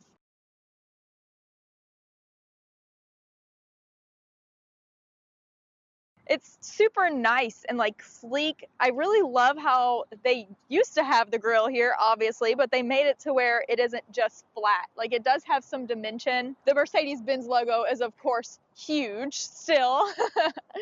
But I love the AMG trim. I love how everything's blacked out. It really makes this car like come together in a way. And these do start at about $110,000 and go up from there with options, which is kind of competitive with the market of like higher end luxury EVs today. One feature I really like so far is when you approach with your key and you press in to get in the car, there's a little Mercedes-Benz that comes right here as you're getting in and your handles are popping out. Moving on, I really love this wheel design. You don't see a lot of EVs with nice looking wheels these days, and this has dimensional, it's not flat like mostly that you see. It's super nice and it really flows really well with the aesthetic of the car. Moving on to the back area here, it's almost a little flat. It isn't like as bubbly as it is in the front, but we do have this really nice light bar across here, and the taillights have a super cool design that I've never seen before. It's like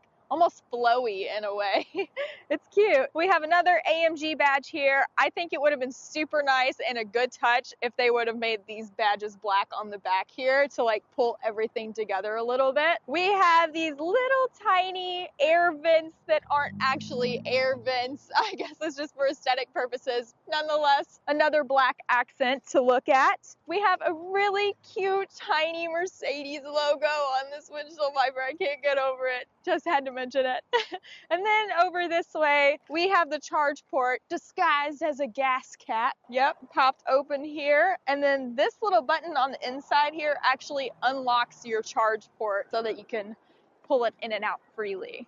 Also, I really love the look of just looking straight down the side of this car because your door handles are pushed in since, you know, when you unlock it, they pull out. So you don't have any disturbances on the side of your EQE.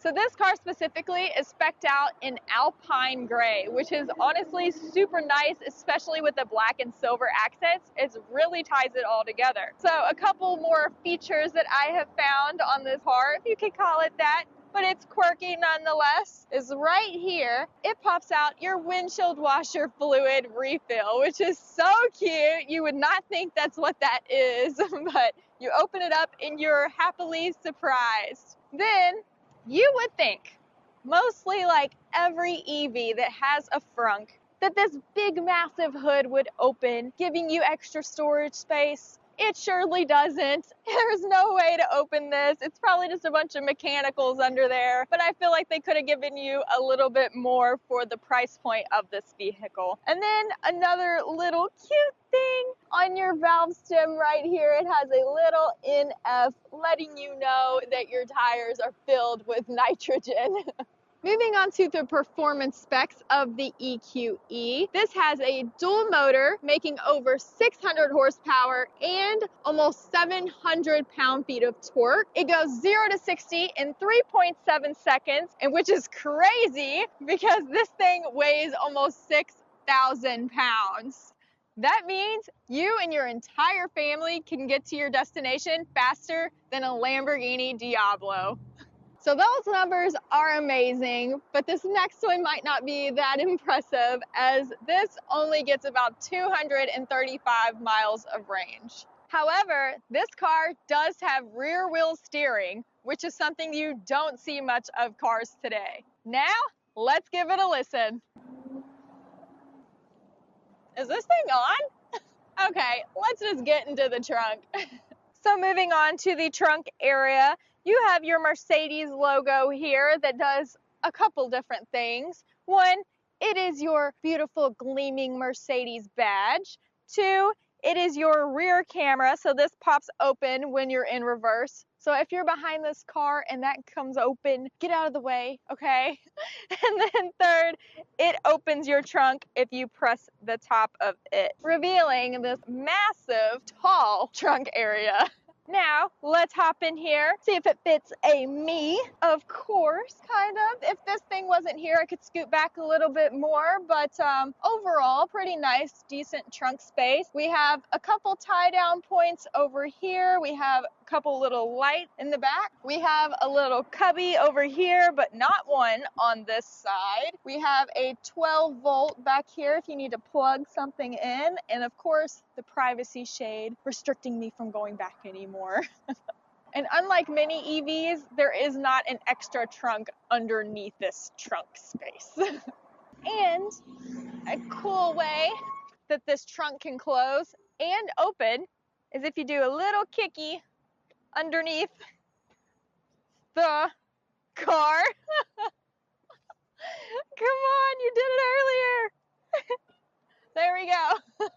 It might take a couple tries, so if you got your hands full, I mean, that's a good way to do it, but Okay, now let's get into the interior. And here is the luxurious key for your EQE. It definitely has some weight to it. Like, this is probably the heaviest key that I've felt. This is your lock button, your unlock button, and your trunk button here. And then we have AMG on the back of the key here. And moving into this interior, like literally all I can say is wow. Like, it is super nice. I love this AMG trim with all the red stitching, the red seat belts. These seats are super, super sporty and bolstery.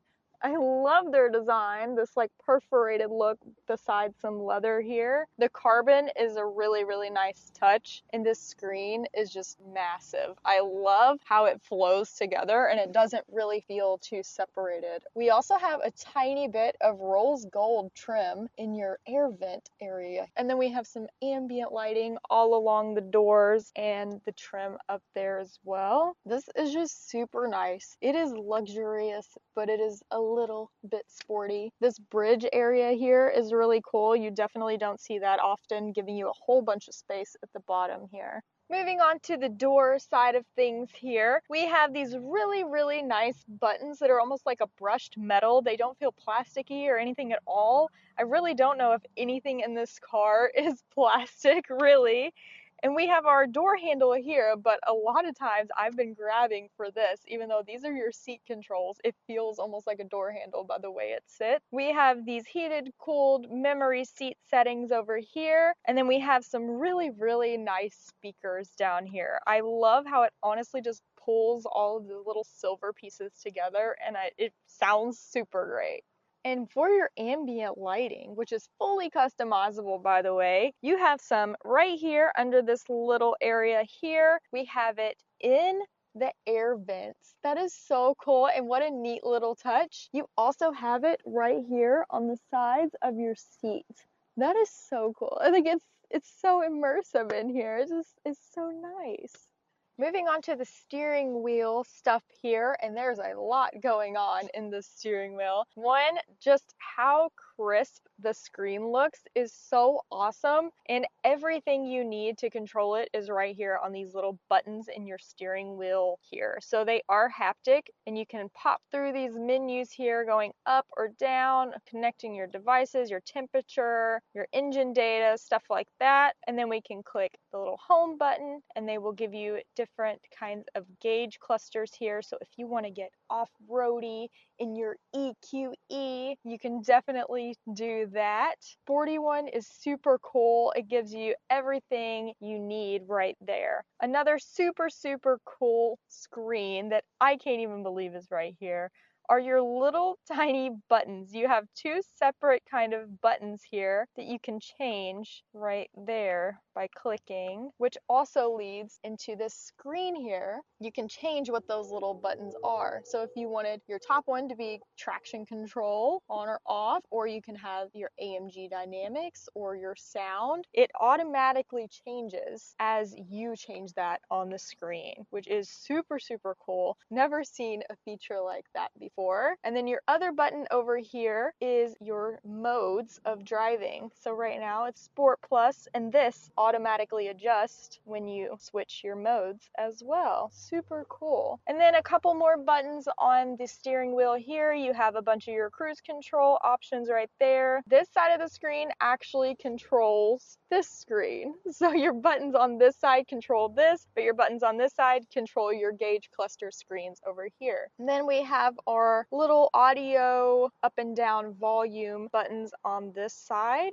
And what I really love is when you're like gliding your fingers over these little haptic touch button things, like you actually feel the feedback, and it's super cool, super nice. And then one more thing in the steering wheel area is you have these little paddle shifter looking things, but they're actually for your regenerative braking to make it more or less when you're driving. And just a couple more buttons here before we hop into this massive screen. First, you have your hazard button, gives you a nice little light up display there.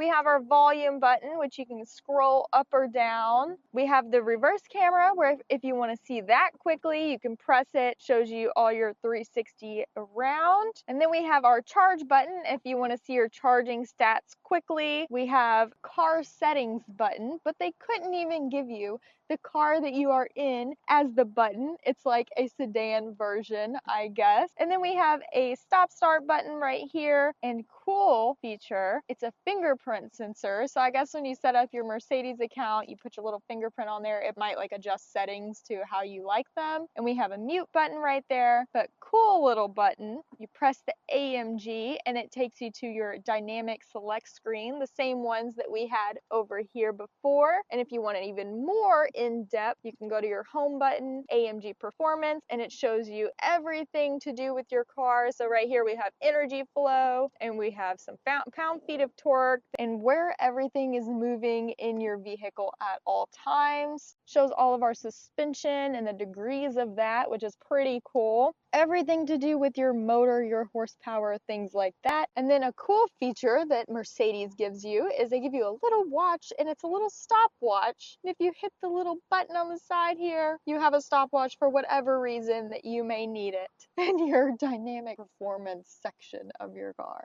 And moving into our 56-inch hyperscreen, as Mercedes-Benz calls it. First, we're on our navigation bit, which shows you all these little icons like food and this little burger right here. So if you click it, it pops up the restaurant that it is. It has gas, but you won't need that in this car. We have, of course, the Mercedes-Benz dealership here that we are at currently. And getting into a few things in the screen, I'm going to show you our comfort setting, which is super cool. You don't see often in a car at all. They have automatic seat positioning. So you put in your height and hit start positioning, and it will start moving your seat for you to it'll put you into your optimal seating position, thinking this is where you need to be when driving this car.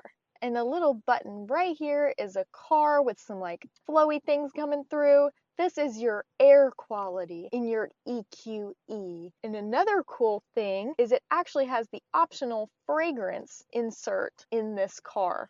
And in your glove box is a little spot for a fragrance canister that you can buy from Mercedes for $100 a piece. And Mercedes has a couple different fragrances to choose from. One being nightlife mood, being a vibrant and spicy scent.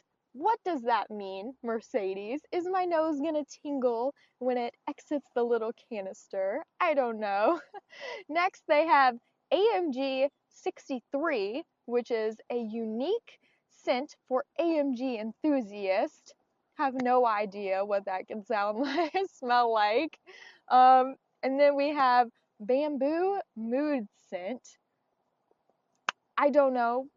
Am I a panda or something? Like, what is the smell of bamboo and why is it tingling my senses? And a really cool feature is you have a 360 camera. So you click your little camera button here, but then you move down, and here is you in your Mercedes EQE in real time. But it makes you look so much smaller than all the other cars around. It's almost like a little Hot Wheel or something like that. Super cute. And with the hyperscreen, you get this small little screen over here for your passenger that gives you a lot of the same features that your main screen over here has, like your charging, navigation, media, things like that. You can control your own comfort settings or see the performance of the car in real time. But I think it just gave Mercedes an excuse to slap this big old piece of glass across here, which does look super cool, and I feel like it would look a little wonky if you didn't have this screen here, honestly. And for storage in the EQE, it is pretty plentiful, to be honest. We have our door cards here. They're honestly pretty deep. It goes up to about my wrist when I put my hand down there. We have these little cup holder areas when I push back this nice carbon fiber accent. You have a couple chargers here, the USB-C. You have a wireless charging pad back here. Super cool feature, which you don't see often. With your cup holders, they are removable. So you hit the little switch here. You have a nice storage area down there. But please, remember to clip your cup holders back in or your drinks will absolutely go flying. And then we can click this button here. Opens up a very deep, goes up to about my elbow storage area there, and a little tiny little bit right there. I don't know what's going there, but it's there if you want it. And then our glove box here, you press this cute little button and it is a nice deep glove box for you. I feel like that'd be kind of hard if you need to rummage around in there from being the driver, but it is there and it's nice. And then we have this big storage area under the bridge here, definitely deep. You can put something big there for sure, and we have this nice little band to hold things down if you would like to do that.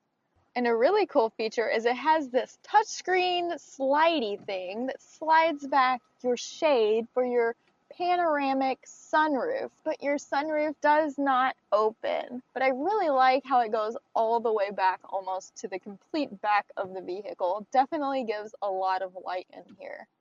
Now let's hop onto the back seats. And into the back seat area, we have the same kind of nice brushed metal buttons and things like that for your passenger. They did not cheap out on materials for the back here. And then we have our seat back, extra space. It's the nice little elastic things that pull out. They don't just pull out on their own or anything like that. So they're nice and almost flush back here. And then they even brought back the little rose gold trim for your vents. We have our dual climate back here. And then we have these really, really nice seats. I love that they brought the same style back here with the little pleated look. And then we have our super nice red sporty seat belts. We have, where are my cup holders, right? It's a nice armrest, but they hid the cup holders on you. You press this in once and you get this teeny little storage area. I guess you could stick your phone there if you wanted to watch something, but then you press it about halfway in and your cup holders pop out. I don't know why they couldn't just stick it right there, but they wanted to hide your cup holders from you, I guess. Now I'm going to show you how to put these seats down. We have this little handle right here that you press and it pops up this little red thing back here, which I've never seen before. Pretty cute. And then we pull down. Oh, these seats are quite heavy. And it lays flat for you so you can fit a lot in your cargo area down here. Let's do the other side. All right, and your same little handle over here, your same little red pop-up letting you know it's ready. And we got it nice and flat back here. Definitely useful for having an SUV. Now, look how much more space you have when these seats are down. All right, taking the EQE out for a drive. Right off the bat, definitely feels like you're driving a really big SUV. It definitely feels a little hunky, very comparable to the Model X. I feel like this so far may even drive a little smoother than that because the Model X also had air suspension and you still felt when you hit every bump in the road. Super nice. Let me hit this bump right here. Yeah, you hardly feel that. That's nice. The brakes feel nice and soft, like it isn't like you have to push them hard to stop. It's just a nice little press and you're already there. The heads-up display is cool. I'm not used to having a heads-up display, so it's definitely like a cool thing. And it even tells you a little speed limit. How cute. And the steering wheel feels super, super nice. Wow, like just so easy to turn. You just glide to your destination, you know? It doesn't like it has to be an abrupt movement to get you there. It just pushes you over to where you want to be. So with the little paddles here for your regen braking, press it down and it gives you a little bit more regen stuff.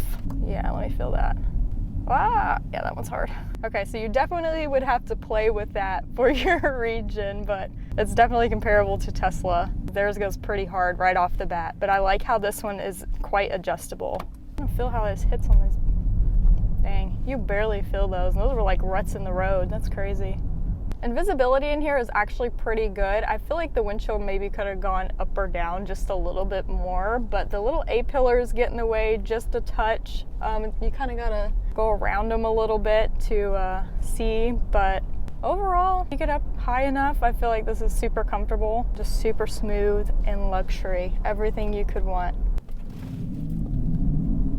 Oh, that was a perfect 0 to 30. Oh, that was so nice. Definitely a good hit, but like a smooth, you know, Tesla, you kind of smack it and it just goes, but this was just a nice glide to 30.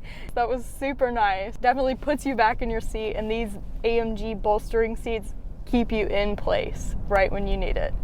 And really nice big mirrors. It makes it hard to miss anything in your blind spot or anything like that. I like how wide everything is. I feel like it has fisheye or something built into it. Oh, my heads-up even has a little navigation. So cool. So freaking cool. Yeah, so we have a cool little augmented reality thing right here. So it's like, and it's super cool. It kind of tells you like what to do next. It's awesome. Definitely a cool feature. Hang on, fellas. Oh, nice U-turn. Whoa. Oh, that's so nice. That's what that all-wheel steering gets you, is that really nice, tight turning radius. That felt so good. I love electric. Man, it just goes, you know? I think I love everything about this car. Just the outside needs a little pickup, you know? It even tells you what lane to be in. That's so cool. And I like how all your climate stuff stays down here, so you know exactly where it is. It's easily accessible, and you can just use it while you're driving and not be distracted with trying to figure out where it is. And another thing I really like is your little dials here, where you can just pop it into sport mode really quick if you just want to go even faster. But that hit is still so hard, so I can't imagine going any quicker in this thing than I already have. But this thing is super, super nice. I love the Alcantara on the steering wheel. You can definitely tell it has a sporty feel, but like nobody knows you're going fast because you're in an electric car and you're just zipping. But I love it. I love all the luxury plus the sporty. I think it's a really good mix. It is smooth though. You can feel the air suspension just like wobbling you around, you know? Whee! Nice tight turn. That backup camera is super crisp. Wow. I'm gonna get in my Porsche and be like, this is a potato. That is so crispy. Man. Wow. I gotta wait on my little camera to pop out. Now that I'm sitting and focused. I do really like this car. I think it's super nice. I just love all of the little materials that they have blended together and made it sporty but elegant at the same time. Love the screen. It is very big and honestly might be a little distracting, especially at night, unless it has like a little dimmy night mode, but I like it. I like the little carbon accents, the red stitching. I like a little sportier car, so this is something that I would definitely enjoy having. Now it's time for my favorite features and Riley ranking. Now for my 3 favorite features, one has to be the ambient lighting across the whole car. It's so cool, so customizable. You can pick any color, any kind of flowy design. It is awesome. I'm a big light person, so it's pretty cool. My second feature has to be the screen. It is the biggest screen I've seen in a car yet, and it is very useful, has a lot of features within it. It's not just a lot of screen for like no reason. And third has to be the auto adjusting seats to your height to let you know where you should be sitting when you're driving the EQE. I've never seen that before, and it is quite a nice touch. And for my Riley ranking, I would probably give this about a 7.5 out of 10 because 1, I'm not a fan of the styling. I don't like the bubbly look, but I do like the AMG blacked out features, helps a little bit. 2, which it is an EV, which I love, but it is still close to 100K, even though it is super, super nice on the inside. I just can't see myself paying that much for this vehicle. And if you thought this car was cool, you have got to go check out the other ones that I have reviewed. Oh, he just rear-ended him. You better stop. You way past your stop sign, sir. Oh, look, it has little chilies. It's so cute. I guess we have to unlock it. And open is if you do a little kicky underneath the car. Come on, you did it earlier. Is if you do a little kick. Space is. It's not working for me now. And then for our door things here, see, I think it's like the. Oh, hold on. This new. Oh, hold on. Motor engine. It's not an engine. 700 pound-feet of torque. My mouth was weird. Seen with almost every. No, hold on. Hey guys! Today we have the one and only Fisker Ocean One. So, is this Fisker Ocean One actually competitive to other EVs on the market, like a Tesla Model Y? We're gonna go through all of its features today, and I'm gonna let you know. So the Fisker Ocean One actually starts off at about $40,000 and goes all the way up to about $70,000. And that is this model right here, which is the One of their first produced models of the Ocean here. So it is the more luxury, the more nicer optioned car. And if you follow Fisker at all, you know that their Fisker Karma failed many years ago. And so this is a brand new company that has bought the Fisker name and is making these Fisker Oceans. So, will they succeed? We'll see. Starting off with the exterior of the Fisker Ocean One here. Honestly, this car design kind of gives me like Range Rover vibes a little bit. I don't know, I just kind of see it. I'll pop up a picture and you can tell me yourself in the comments. But starting off, we have this massive Fisker badge right here in the front area. Not on top of your frunk, because this car does not have a frunk. Are you kidding me? What is under here, to be honest? It honestly kind of tricks you a little bit because this whole hood area looks like it should pop up, you know, like it has a smaller area for popping up, but it doesn't. Killing the vibe here, Fisker, already. And then we have these like massive fenders that I'm not really used to seeing. They go all the way up to this top hood area when usually they stop like over here. But I mean, overall, it's a pretty okay looking car so far. Coming down the side of this Fisker here, on this fender you have your charge door thing, which is actually huge, and you just kind of press it a little bit, pops open, but honestly, it's like a little flimsy. It doesn't have a very safe mechanism there. It's just like a little bit of plastic, but it's there. So rolling on down, we actually have our turn signal right here in your mirror. And then your door handles pop out at you when you unlock the car. And then actually, cool thing about this car, all three windows, and including the back window, actually roll down. So you have this little baby window right here and your back window that also roll down. So that's super cool. You don't see that a lot in cars today. And then beside that little baby window, you have this turn signal on the car because it had to be to Europe's regulations for turn signals to be on the side of the car specifically. Before this video gets started, I need you to go check out me on my socials. I love checking out cars on the side, but I post all of my best content in the link below. Plus, you'll get to see the review of this awesome new Model Y Juniper refresh. And a cool little Easter egg, another adventurer around this car, is when these door handles open up, it's like somebody is surfing or snowboarding. I don't know if those are trees or what they're doing. I don't know if they're in the ocean, whatever. It's cute. It has little adventurous people right there on your door handles. And here is the key to your Fisker Ocean One. It is literally just a hunk of plastic. It's so light. Like, I don't think I've ever felt a key as light as this.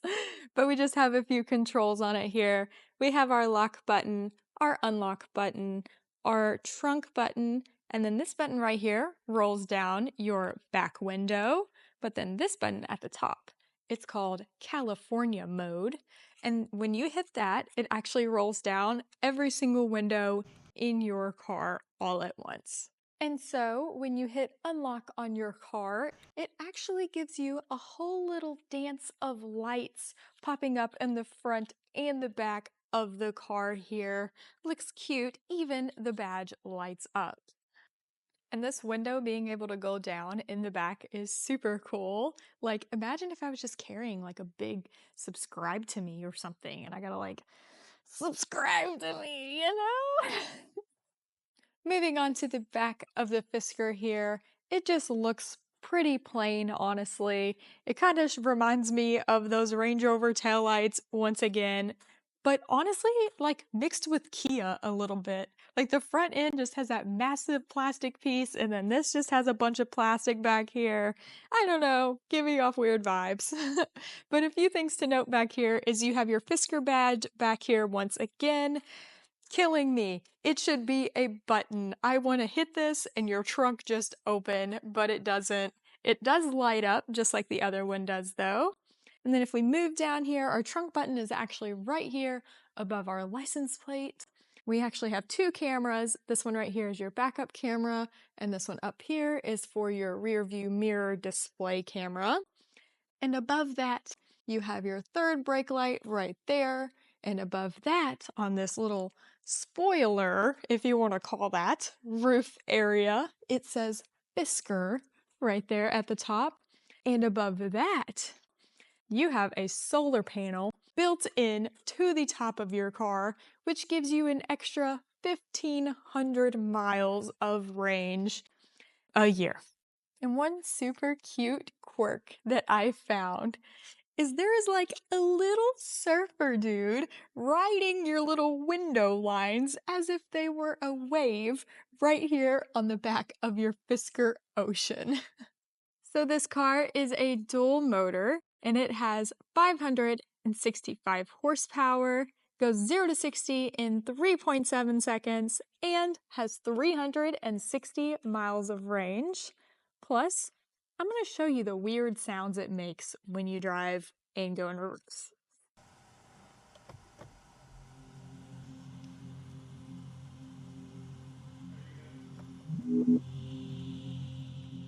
And another small thing in this hood area is you have your washer fluid right here, right above this piece right there, and it's actually a little tiny Fisker right there on there. Now, let's hop into the trunk of this Ocean here. Like I mentioned, your trunk button is right here above your license plate. And honestly, opening the trunk, it's a little slow, a little noisy, like just pointing that out. And here is your trunk space. Honestly, compared to other EVs of this caliber, like a Model Y, this has kind of smaller trunk space. Definitely not as practical, but it's here. So we do have a few little deeper cubbies on each side of your main trunk area. And you can actually lift up this floor piece and get some more depth in there like most cars do.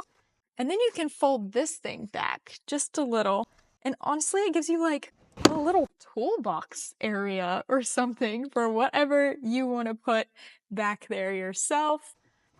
Moving on to the right side here, you have these little plugins right here. You have a 12 volt, and then you also have a 120 volt right here on the side for a household plug.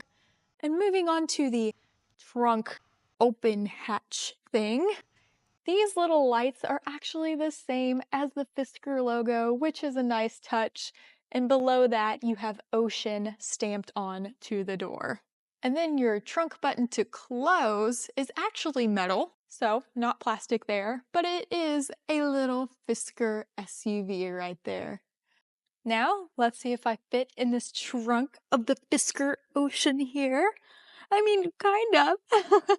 This doesn't really go up as much as I was thinking it would, but I mean, you got some space back here, and you probably have even more space when you lay those seats down, so let me show you how to do that.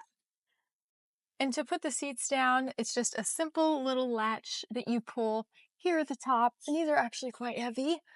And then you lay them down, but they do not lay flat, unfortunately. So as I've laid these seats down, you do obviously get much more storage back here, but still a little smaller than expected. And I do wish those seats were power, but the little handle is easy to use. And I'm going to show you how to lay down the middle part of the seat in just a second. You just hit this button right here at the top, it unclips. But you might want to be careful because this thing does not stay clipped in place when you're laying this down, and that contains a screen, so you don't want to break that. Now, onto the interior of the Fisker Ocean One. First impressions is there is a lot of plastic going on in here, but the design and the colors and like the materials kind of reminds me of Rivian a little bit. Even like the seats, kind of how they're more sporty, a little more bolstery like they're used to making. But we have some white leather, we have gray Alcantara with some cool little stitching on each side of the seats, and this black to break it all up. But I mean, it's nice in here. It's okay. You know, all of these buttons are plastic and everything on your steering wheel, all of these. And when you go to get out of the car, this is like the lightest door handle I've ever felt. I literally feel like it's going to break every time I pull it. It feels that fragile. I mean, it's okay, right? So we do have our vertical screen here, but cool feature about this screen, I'm just going to jump right in. If you hold down this middle button right here, it actually flips to a horizontal. Whoa, just like every other EV screen, or you can flip it back and it goes back to its vertical position. And just a few more things is it's kind of weird starting this car because you have to like press the brake pedal once to turn everything on, like all the electronics and stuff, but then you have to press it again to be able to put it into any drive mode that you want. I wish there was like at least a button, or you just hit it once for everything to just pop up and be ready for you like a Tesla. So it's kind of a little extra thing there. And then going up a little bit, we have our rear view mirror kind of display here that can also be a regular rear view mirror by hitting this little toggle right there. But looking back, you literally have barely any visibility because it's quite a small windshield back there. But you flip it back and you have your display again. Moving up, we have some buttons up here. These are just some light buttons. We can roll down our back window with this one. Here's our California button once again to roll all of the windows down at the same time. And below that is your sunroof button that moves your whole sunroof open, plus that solar panel on the top. And another weird thing about this car is these are such little visors for such a big windshield coming onto here. It's like you can half fold them, half not, you know, it's odd.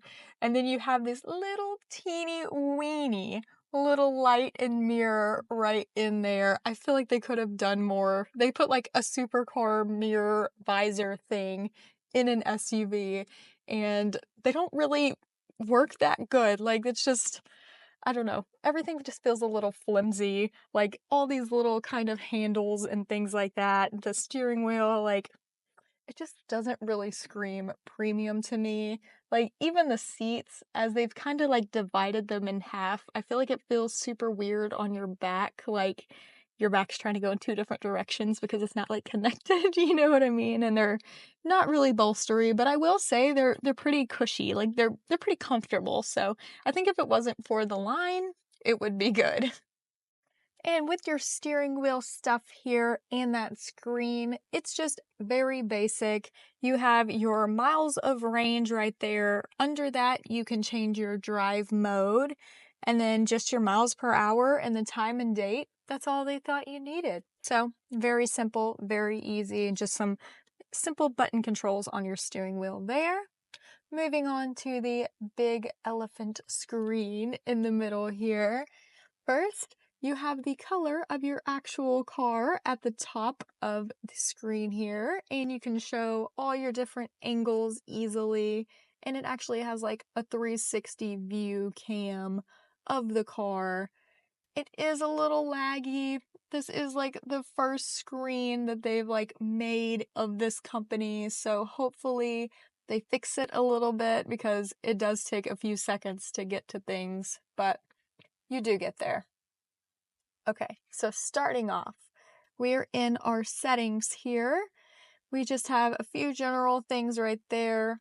On to driving. You have your boost modes. That's kind of like a big thing in this car, and you only get 500 boost. So whenever it's like a launch control kind of, so whenever you want to do that, but you only have 500, and this one has 499. Down on lighting, you have like this little ambient light strip that just pops on and off. You can control that brightness if you want that. And then on vehicle and service, you have a little welcome video from the owner of the company himself telling you all about Fisker and its little quirks and things like that. So that's funny. And then moving up, we have this little control down here for our AC, right? They are physical buttons, and this is also a touch screen. But to do your vent controls and where you want them, you physically have to go in the screen to move them, and it's kind of weird. I know Tesla does it all in the screen, but they don't have physical buttons plus a touchscreen to do something, so it's a little far to get to move your vents around here. Above that, you just have some charging stats and things like that. Solar Sky is a little sub of the charge section, and it tells you how many miles of range have been added since you had your little solar panel charging by the sun on the roof, which is cool. And then once again, we just have a few, contact things and Bluetooth music and where you are, navigation, and then we just have our home screen. But I don't know why it thinks I'm all the way in Alaska when I am like the furthest from Alaska. What the heck? And thanks so much to Brian at Tampa Auto Gallery for letting me review this Fisker Ocean One for you guys. This place has an awesome array of exotics and luxury cars, so make sure you check out their inventory. Moving on to the storage of the Fisker Ocean One here, and it is quite plentiful and quite quirky. We'll start at the doors here. You have your cubbies here at the bottom of each door panel, but then you have a little cubby slash the place that you're supposed to use to close the door, so it's kind of like a 2-in-1. Moving on to the middle here, you kind of have like a 2-level bridge going on here. Like you can put some things back here, right there, or some things down here at the bottom, it's pretty big for that. Moving up, we have a couple wireless chargers. We have some small kind of cup holders. You do have a spot to hold your key right there. I'm going to leave this for last because it's quirky. But if we move over, there is absolutely no glove box. That's crazy, right? But if you press this button, it pulls you out a whole little tray.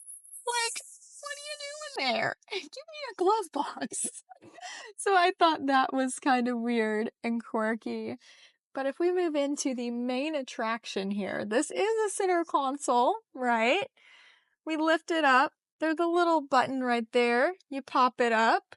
And something I noticed that's quite cute is there's a little person climbing this little rock wall design under your center console. Adorable. We have this like little tray table thing in here. And it's kind of weird and kind of hard to maneuver because like if you pull it out the wrong way, you're just kind of hitting your steering wheel and not getting it all the way over to you. But it is a whole little tray table and it's kind of like wonky and just kind of slides like everywhere. And yeah, you gotta like really make sure it's clipped in its little spot, and then you're able to get it right in front of your face. But if you don't have it the right way, it's not going to the right place. And be careful with it because it is very pinchy and hurts your little fingers here. So let's somehow get this sucker back in here. But we have a full center console area equipped with a USB-C and a USB charger right there. And to get him back in his little home, there's actually a little spot that he sits in so that it's not moving all over in your center console area. So a lot going on with storage and usability in this car. I've never seen a tray entirely pop out of a glove box area before. That's funny. Now onto the back seat area of the Fisker here, and it is actually very roomy back here. The seats are very flat, but like you have a ton of legroom, like huge, honestly. And the middle actually has extra legroom, and they kind of worked around the center console design because most times the middle person sitting here doesn't have a whole lot because of that. But they like kind of cut out and took away like the bottom half so that your middle passenger is more comfortable. Starting here, we do not have any seat back storage on these seats at all, but we do have a little hook on each side, which is cool. Very handy for a purse. I had to put them on my car for that, but that's very nifty. I like that. And something super cool about this little tiny center console area here is you press that in right there and it just pops you down 2 little USB-C chargers under your little air vents right there. But another cool thing about these seats is there is a little reclining feature. So you have a button next to the seats right there that can make them go a little bit more forward or backward for you to chill out. Now getting into the center console area here, you can just pull this down. It can be an armrest. And then we also have these little teeny weeny cup holders right there.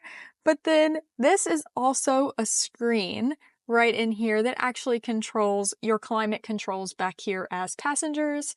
But for some reason, it's not turning on. But that is a thing with the Fisker Oceans right now, is they just have like some bugs, some glitches here and there. So hopefully they fix it and it just kind of gets better from here.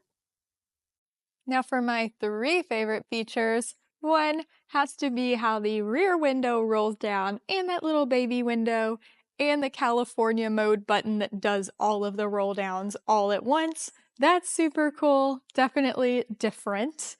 2 has to be the solar panel on the roof that literally gives you extra miles of range.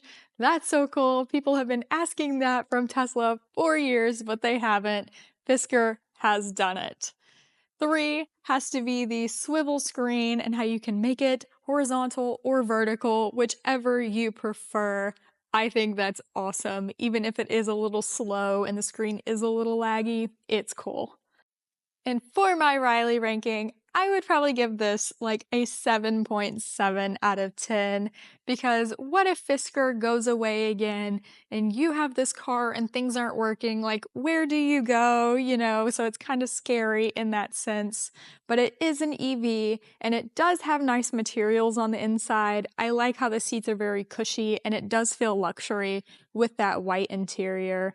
But for $70K and the screen to be laggy and things to just not work here and there, that's kind of hard to swallow. So for that, I wouldn't own this car personally, but it is really cool to see up and coming EV brands.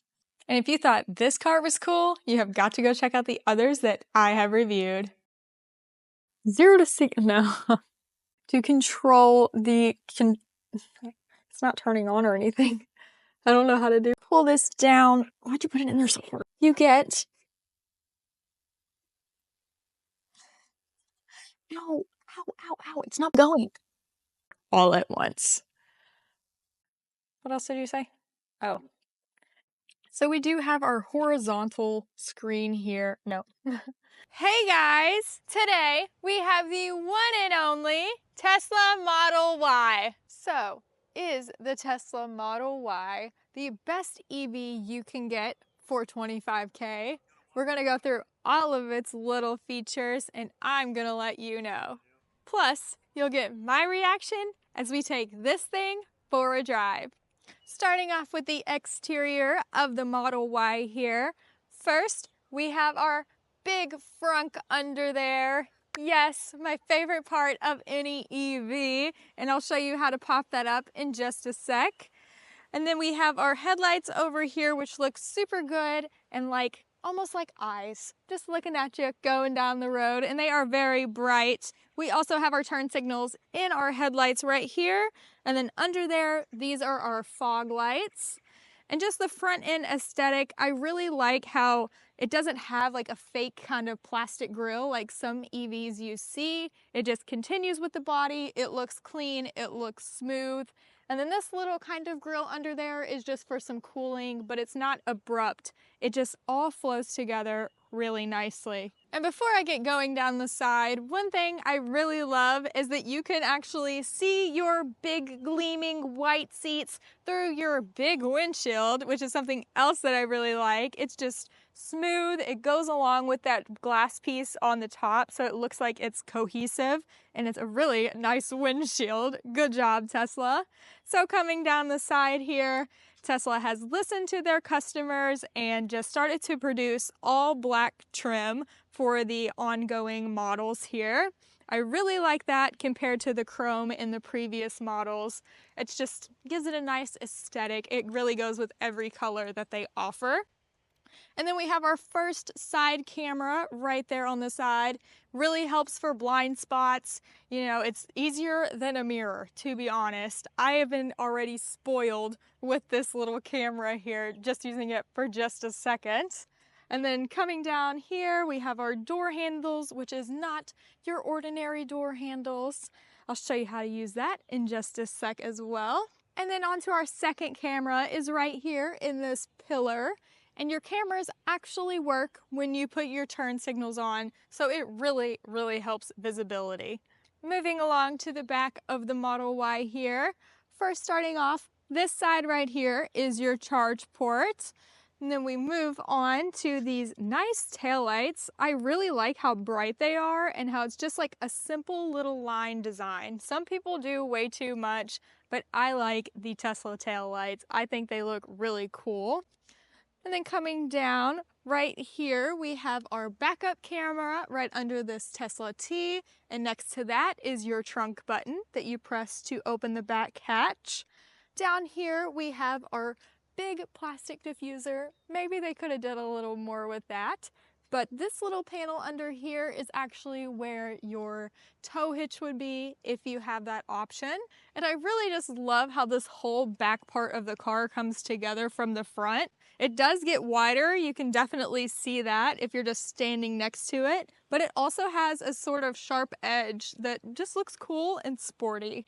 And I think they did a really great job working with aerodynamics for this car. It's a great mix of form and function, and it's super aerodynamic and just looks super sleek and bubbly and cool.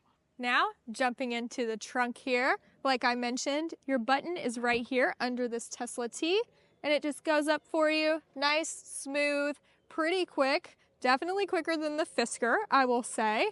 But I mean, look at all of this room back here that you already have without even putting the seats down. Like, it is so wide. They really give you every single inch of this car to work with. And because this back part is like kind of curved, you get even more top head room if you got something like taller that you need to stick back here, which is super nice. It doesn't just abruptly go down like some cars.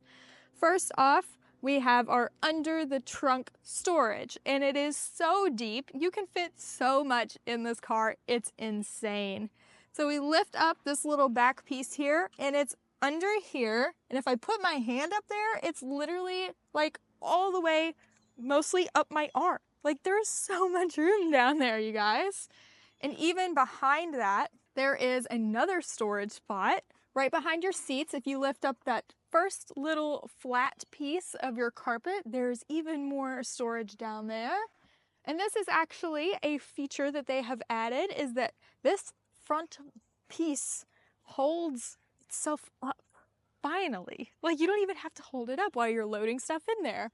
So keeps itself in place, and then when you're done, you just lift it up a little bit and put it back where it needs to go. On each side of the trunk, we have these really deep cubbies that go up to about my elbow. Also a lot of storage, so you have one on the left, one on the right. And on your left over here, you do have a 12-volt plug that you can plug things into. Also on the left, you have your electric seat lay-down buttons, but they do not come back up, so you will have to go and pick your seats back up. But it is convenient for when you need to quickly get them down, and you can just hit the buttons to do so. So I'm going to show you that right now.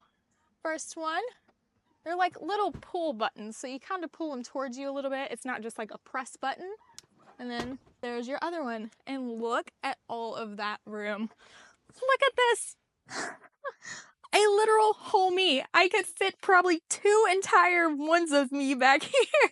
It's so big and so tall. Like, I love all this room. And just a few more things about the trunk area here. One, we have our little light up at the top on our hatch door, which actually projects perfectly into the middle of your trunk area.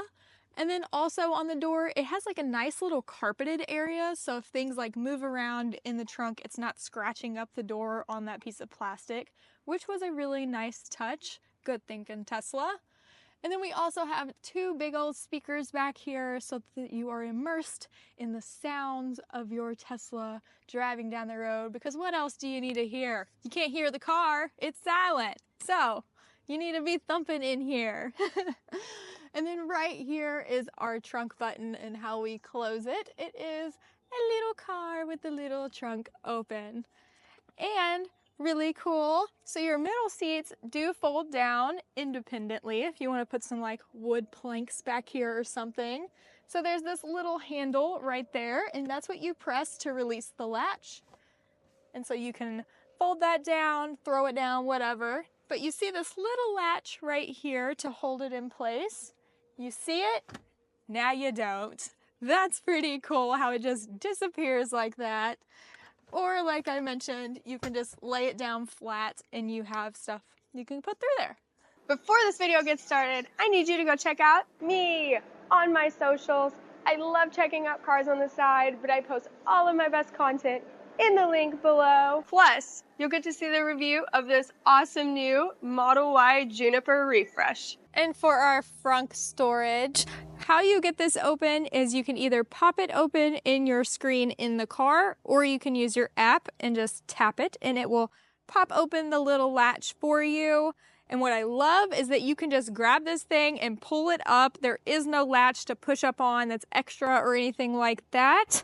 So then we lift it up. It is not auto like pop open, right? So the struts are actually kind of built into the car in a way. They're not like normal struts that would pop this all the way open for you, which is definitely different.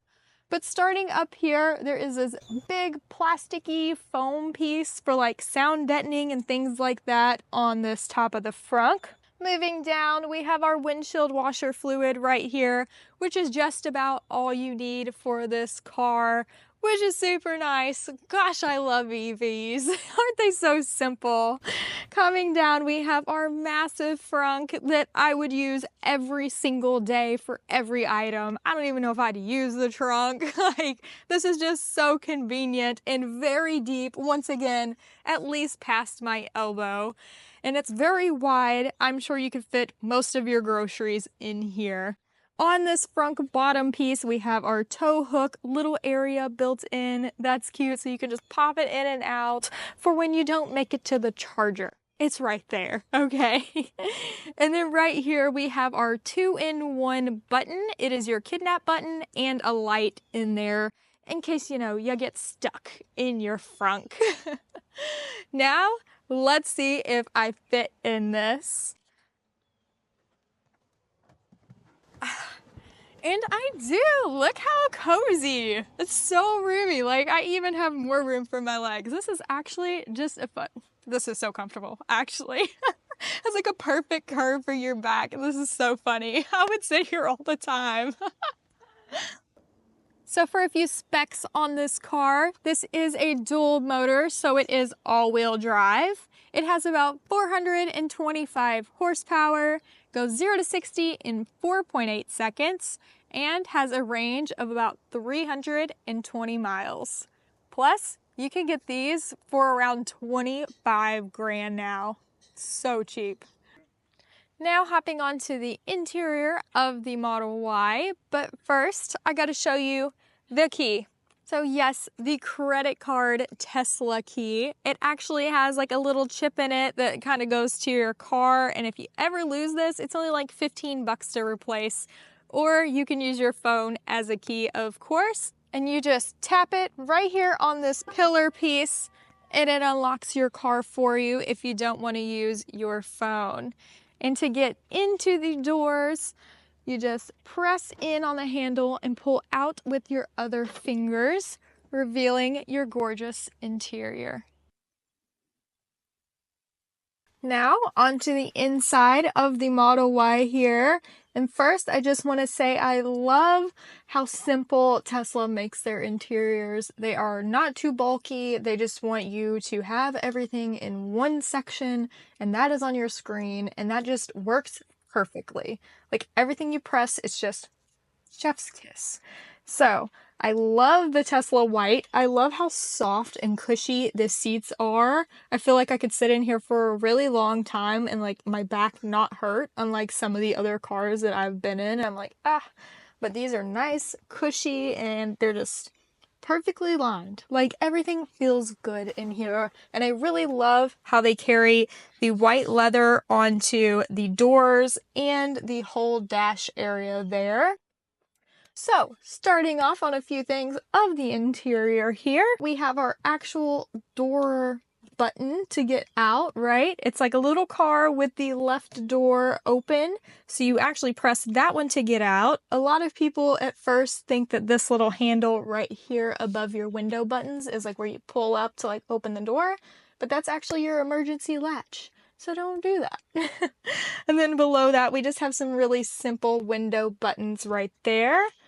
Moving on up, we have our magnetic visors, which is super cool and convenient. I hate having to fumble around and push it into its little slot. And then we pull down our little magnetic mirror cover here, and it has a nice little light in there. It's pretty crisp, looks good, not too bright. And then you put that back, and the mirrors and visors are actually very good for this car. Like it actually blocks out a lot of the light that you would need to block. Even though it has a really long windshield, like the mirrors and visors work great. They're in their right spots, you know? Next to that, we have two little lights here at the top along with your hazard button. Below that, we have another little camera for your inside cabin, followed by your borderless mirror here, which actually still provides pretty good visibility. Even though you have a smaller window back there, you can still see behind you really well. Now getting into the steering wheel here, it looks very simple, yet has a lot of functionality behind it, which I love. So behind it first, we have our wiper controls and our turn signals right here on this stalk. On this stalk, we have our gear selector, and then you press into park. And also, if you do double tap on this stalk, you will be in autopilot. And these buttons right here, they have no little logos on them, nothing specific, but it's actually, they're based on what you're doing in the screen, right? So sometimes they will be different depending on what you're doing. Like this side is like your volume control, and you can skip songs and things like that normally. But when you go to adjust your mirrors or your steering wheel, you also use this side of the buttons here. And then this side is normally some autopilot controls and things like that when you're actually in autopilot. But then when you're in a screen doing something else, it could tell you to use this side of the button for things, which is super cool. So it's like very versatile in what it wants you to do. And now we're gonna jump into this big screen here. First, we're gonna start off on this whole little bottom row here. And what I like most about this is it shows your temperature and things like that, and how much your volume is up. But right here in the middle is where you need to be for all of your functions. You click that middle button and there's all kinds of little apps here that you can actually hold down just like a regular app on your phone, and you can move it down here and place things up here that you might not want there. So it's very customizable and very easy to use. Now getting into your climate controls here, we don't have physical vents on the dash there, so this is where you will do all of your controlling of where you want your air to go. So you can just move these all around, make it exactly where you like it, and all of these buttons here are just simple, easy to see, easy to use, and I really, really love how it literally is your interior right there. Like, it's not some basic fan, it's nice, and it's your actual whole Tesla interior.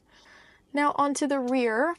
We do have all rear heated seats, so you hit all those, and it does have an all off button, which is very convenient. And we do have a few more modes here at the top for you to use. So there's like a keep mode, which will keep your cabin at the same temperature, kind of like lock it a little bit so it's not as adjustable. And then we have dog mode for when you want to leave your pup in the car and it sets to a perfect temperature and they're not overheating or things like that. That's one of the big perks of Tesla. It's so cool.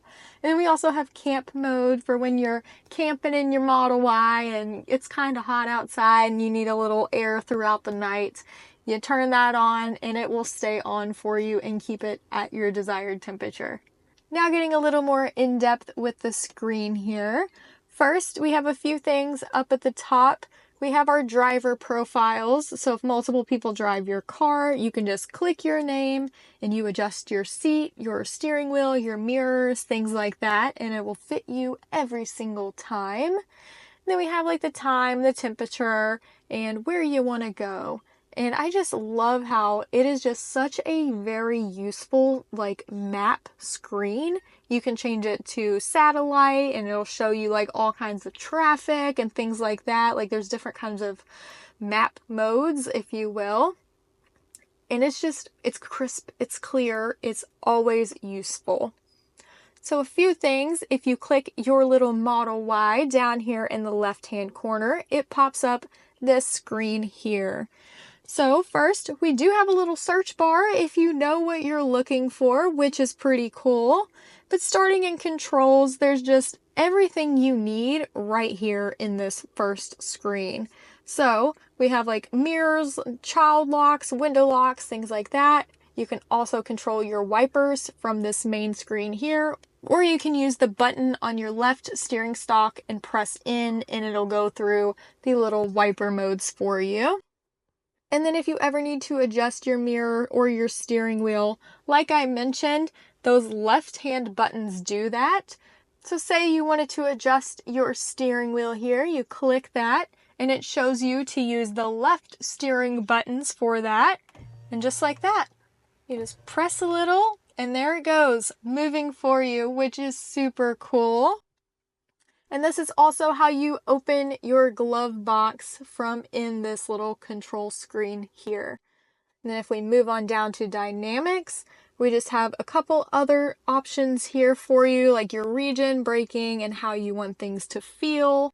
We also have our stopping mode. So we have creep and roll and hold. So your creep and roll kind of feel more like a normal car, how they just kind of like keep going until you press your foot on the pedal. But when you press hold, it will completely stop for you and hold the car there so you do not have to keep your foot on the brake. Coming down to autopilot. Like I did mention, you can do a single pull option or a double pull if you want to adjust that for your stock here. And one of my favorite features about this car is that it does give you the option to turn on the green traffic light chime. You're sitting on your phone, you're playing on your phone at a stoplight like everybody else, and this car tells you when the light is green, watching for you, and it'll ding at you when it turns green so the people behind are not honking while you are sitting here playing on your phone. That is so freaking cool. Like, are you kidding me? And another super cool feature about this whole car is that with all the cameras surrounding the whole thing, you get Sentry mode, which records things even when you're not in your car. So say an incident happens outside, your Tesla is recording it. So if they need proof of anything, they can literally come to you and it is on your car for them to see, which is cool. And it's also very useful in like car accidents and things like that. You would be able to see exactly whose fault it was. So if we come down here, there's a few more options, of course, and then Joe mode is the most known thing kind of in this car. Some guy named Joe tweeted to Elon one day and was like, hey, some of these chimes are a little loud for my kids in the back. So that's exactly what Joe mode is it lowers some chime volumes and puts them more towards the front so that it is quieter for your children in the back. And under service, there's like your car and things like that, a few service manual things. And if we click towing, you might want to tow with your Model Y. Nope, it shows you how to properly tow your car, not towing with your car, if that makes any sense. That's silly, but it's kind of cool. And another super cool thing is if you go into the colorizer menu here, you can actually change the color of your car on your screen. How freaking cool is that? You can make it solid color, metallic, matte. I mean, that is just so neat. Make it any color you want. I would change this every single day, I think. And I really love that you can just move this whole thing. It is like a whole kind of 360 deal here. It is the wheels of your car. It is the interior of your car. This is literally your spec on this display here. And another super cool thing is when you roll down your window in real life, it rolls down your window on your screen. What? So cool! And I just absolutely love how every time you click something on this screen, it just instantly works. Unlike some of the previous screens that I have done reviews on in other cars, Tesla just always works. And I think that's why I just love them as a brand so much. They just know how to put things together and make a very functional car.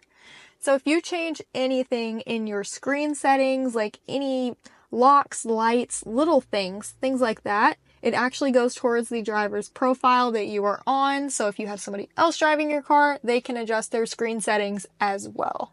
And of course we have our cameras all around this car, and this is how you see them when you just want to see them while you're sitting.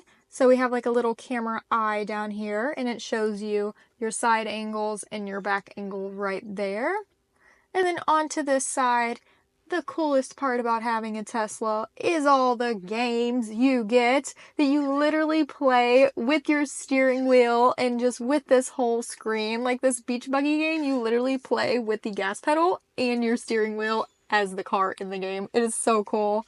But you literally have so many options. Like I'd be in here all day playing these games, just sitting in the garage or something. And if we move over next door, we have our like whole toy box area. So we have a few little cool things like our emissions. If you want your back passenger to have a little whoopee cushion under them. And then next we have our colorizer, of course, which changes the color of the car. We have boombox, which you can change some different kinds of sounds in this screen here. So if you want to change your lock sound to a clown horn, you can, okay? And then we have some like tracks where you can make an audio masterpiece, Tesla says. Romance mode, where it will put a whole little fireplace of crackling fire on your screen here for when you want to, get romantic. And then sketch pad, you can literally draw whatever you want. How'd that get there?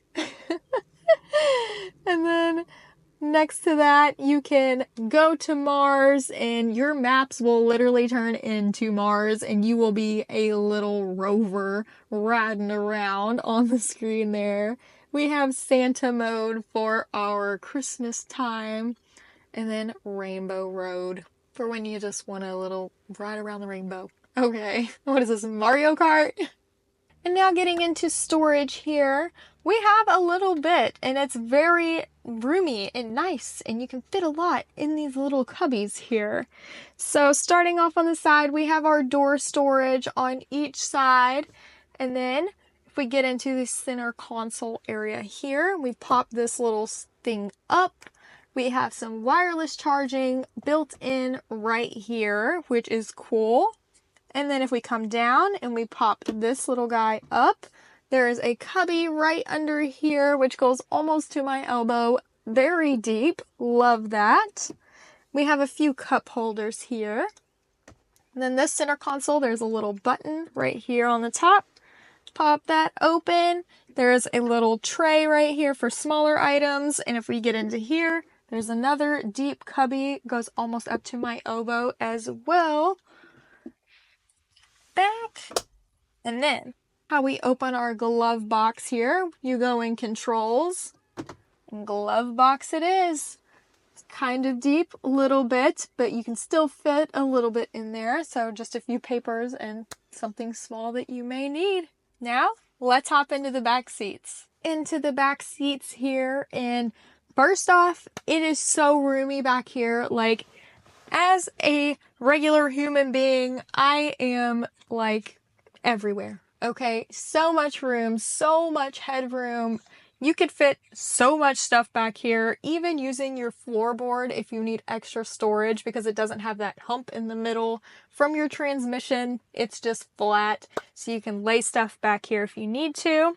But starting off, we have our button out here to get out of the car, and then we have our window button, some little storage on your door pockets here, and then we have seat back storage right here in this nice little leather pouch. Next to that, we have some vents and two little USB-C chargers right there on the back of the center console. And then moving into our seat area, first off, I really love how Tesla put their actual seat belt clicky things in the seats, so you're not just sitting on them. Like, they actually have their own little spot, which is super cute. And then if we get into this little center area, it is our armrest, which is super nice and cushy, just like our seats here. And we have a couple cup holders and things like that. But another cool thing is you have little tiny lights on each side here, plus a little hook to hang things on. So cute. And of course, one of my favorite features of almost any car that has it is just the big piece of glass / sunroof area. It doesn't open, but I absolutely love it. It lets so much light into the car, and it's a little tinted, so it's not as hot in here. And it just flows so well with like the back hatch and just the front windshield, and it just really opens up the space. It's great. All right, taking off in the Tesla Model Y here. First, to drive, you put your foot on the brake, and then you can press down on the right stalk, and then you take off. We can go. First impressions is actually how smooth this car drives. Like, this road is a little bumpy here and there, like it has some ruts and stuff, and it just like feels like it absorbs it so well. Like, you can kind of feel how it almost sort of tries to even itself out. Like, its suspension feels super good. Visibility is so good as well. Like, this huge windshield really does a lot. It like goes all the way up to the top here. The windows are very big and wide, and the mirrors are like this kind of boxy shape. So you have like a good corner view of like if you had any blind spots or things like that. But your cameras also really help with blind spots as well, because I mean, there is none, right? Like, it shows you all of your surroundings when you turn on your turning signal, so that you're never running into the person next to you in the other lane.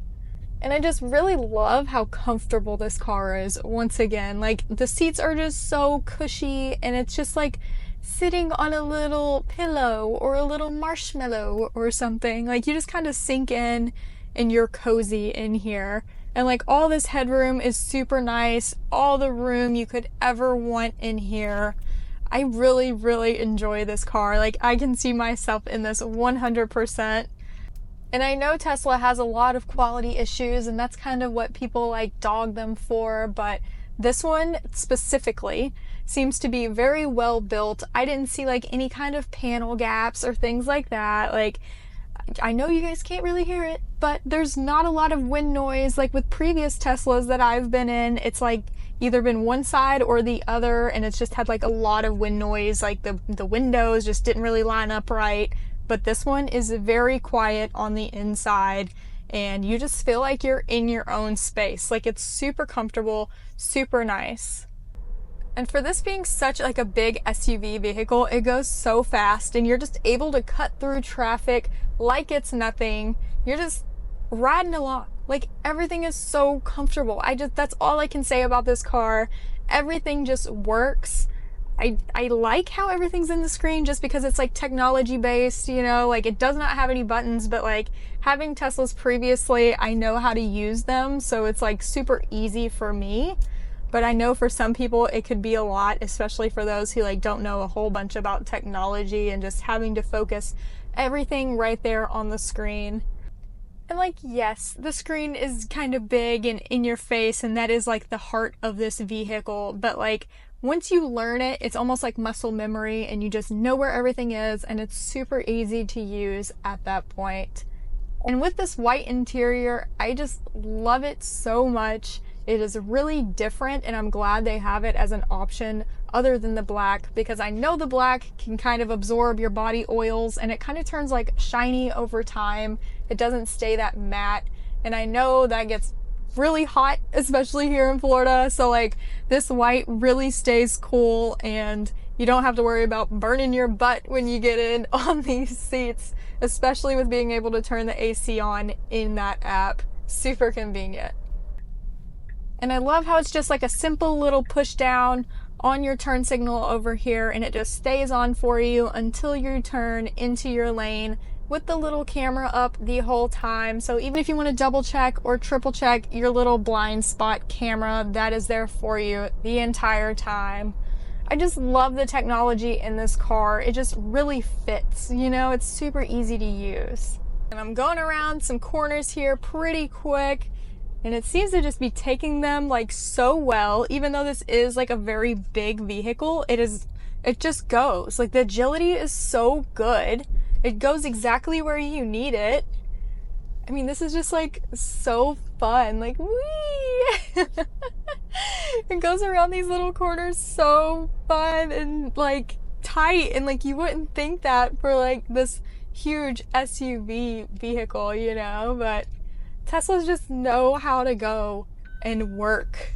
I just actually love this about mini EVs, but especially Tesla, is just like, it just doesn't really make a sound, you know, except when you go in reverse and it's like, woo, woo, woo, woo. It's so cool. It's like a little spaceship. But I'm gonna go 0 to 60 right here really quick, okay?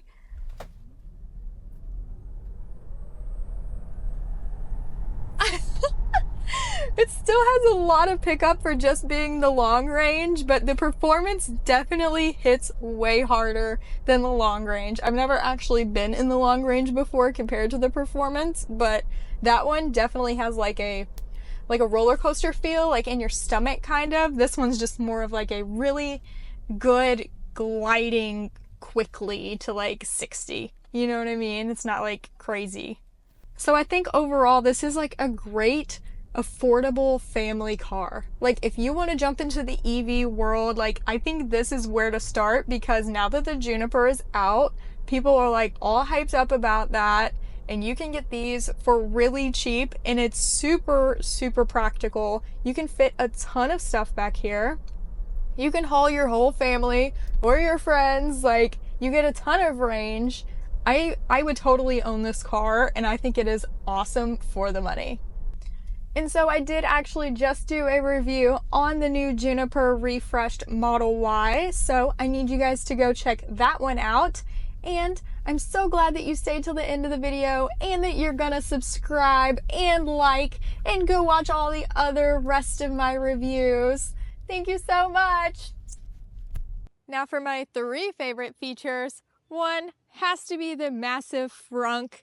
I am so glad they actually used the front space. Unlike some EVs, I literally do not get why they don't put a frunk in most EVs. Makes no sense.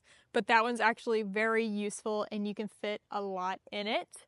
2 has to be that you can actually turn on the air conditioning from your app on the Tesla app.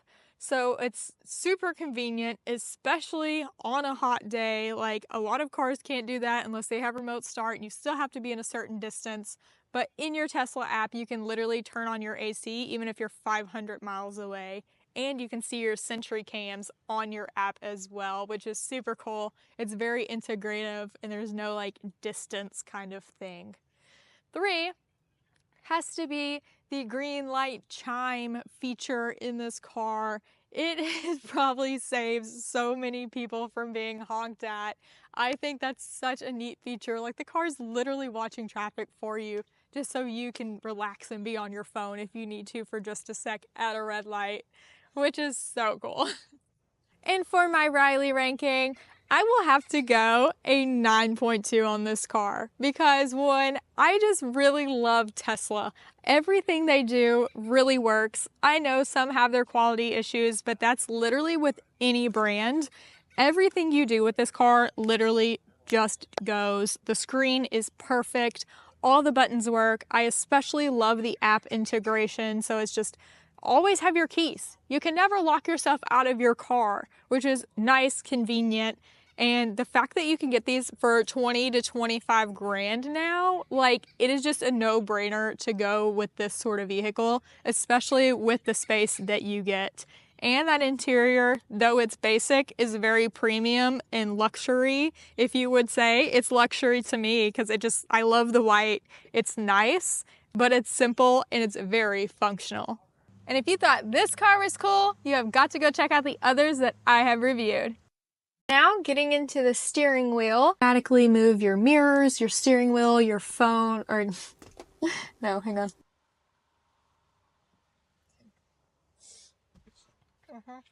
Talking into the microphone, and it's really quiet in here. On this little pillar,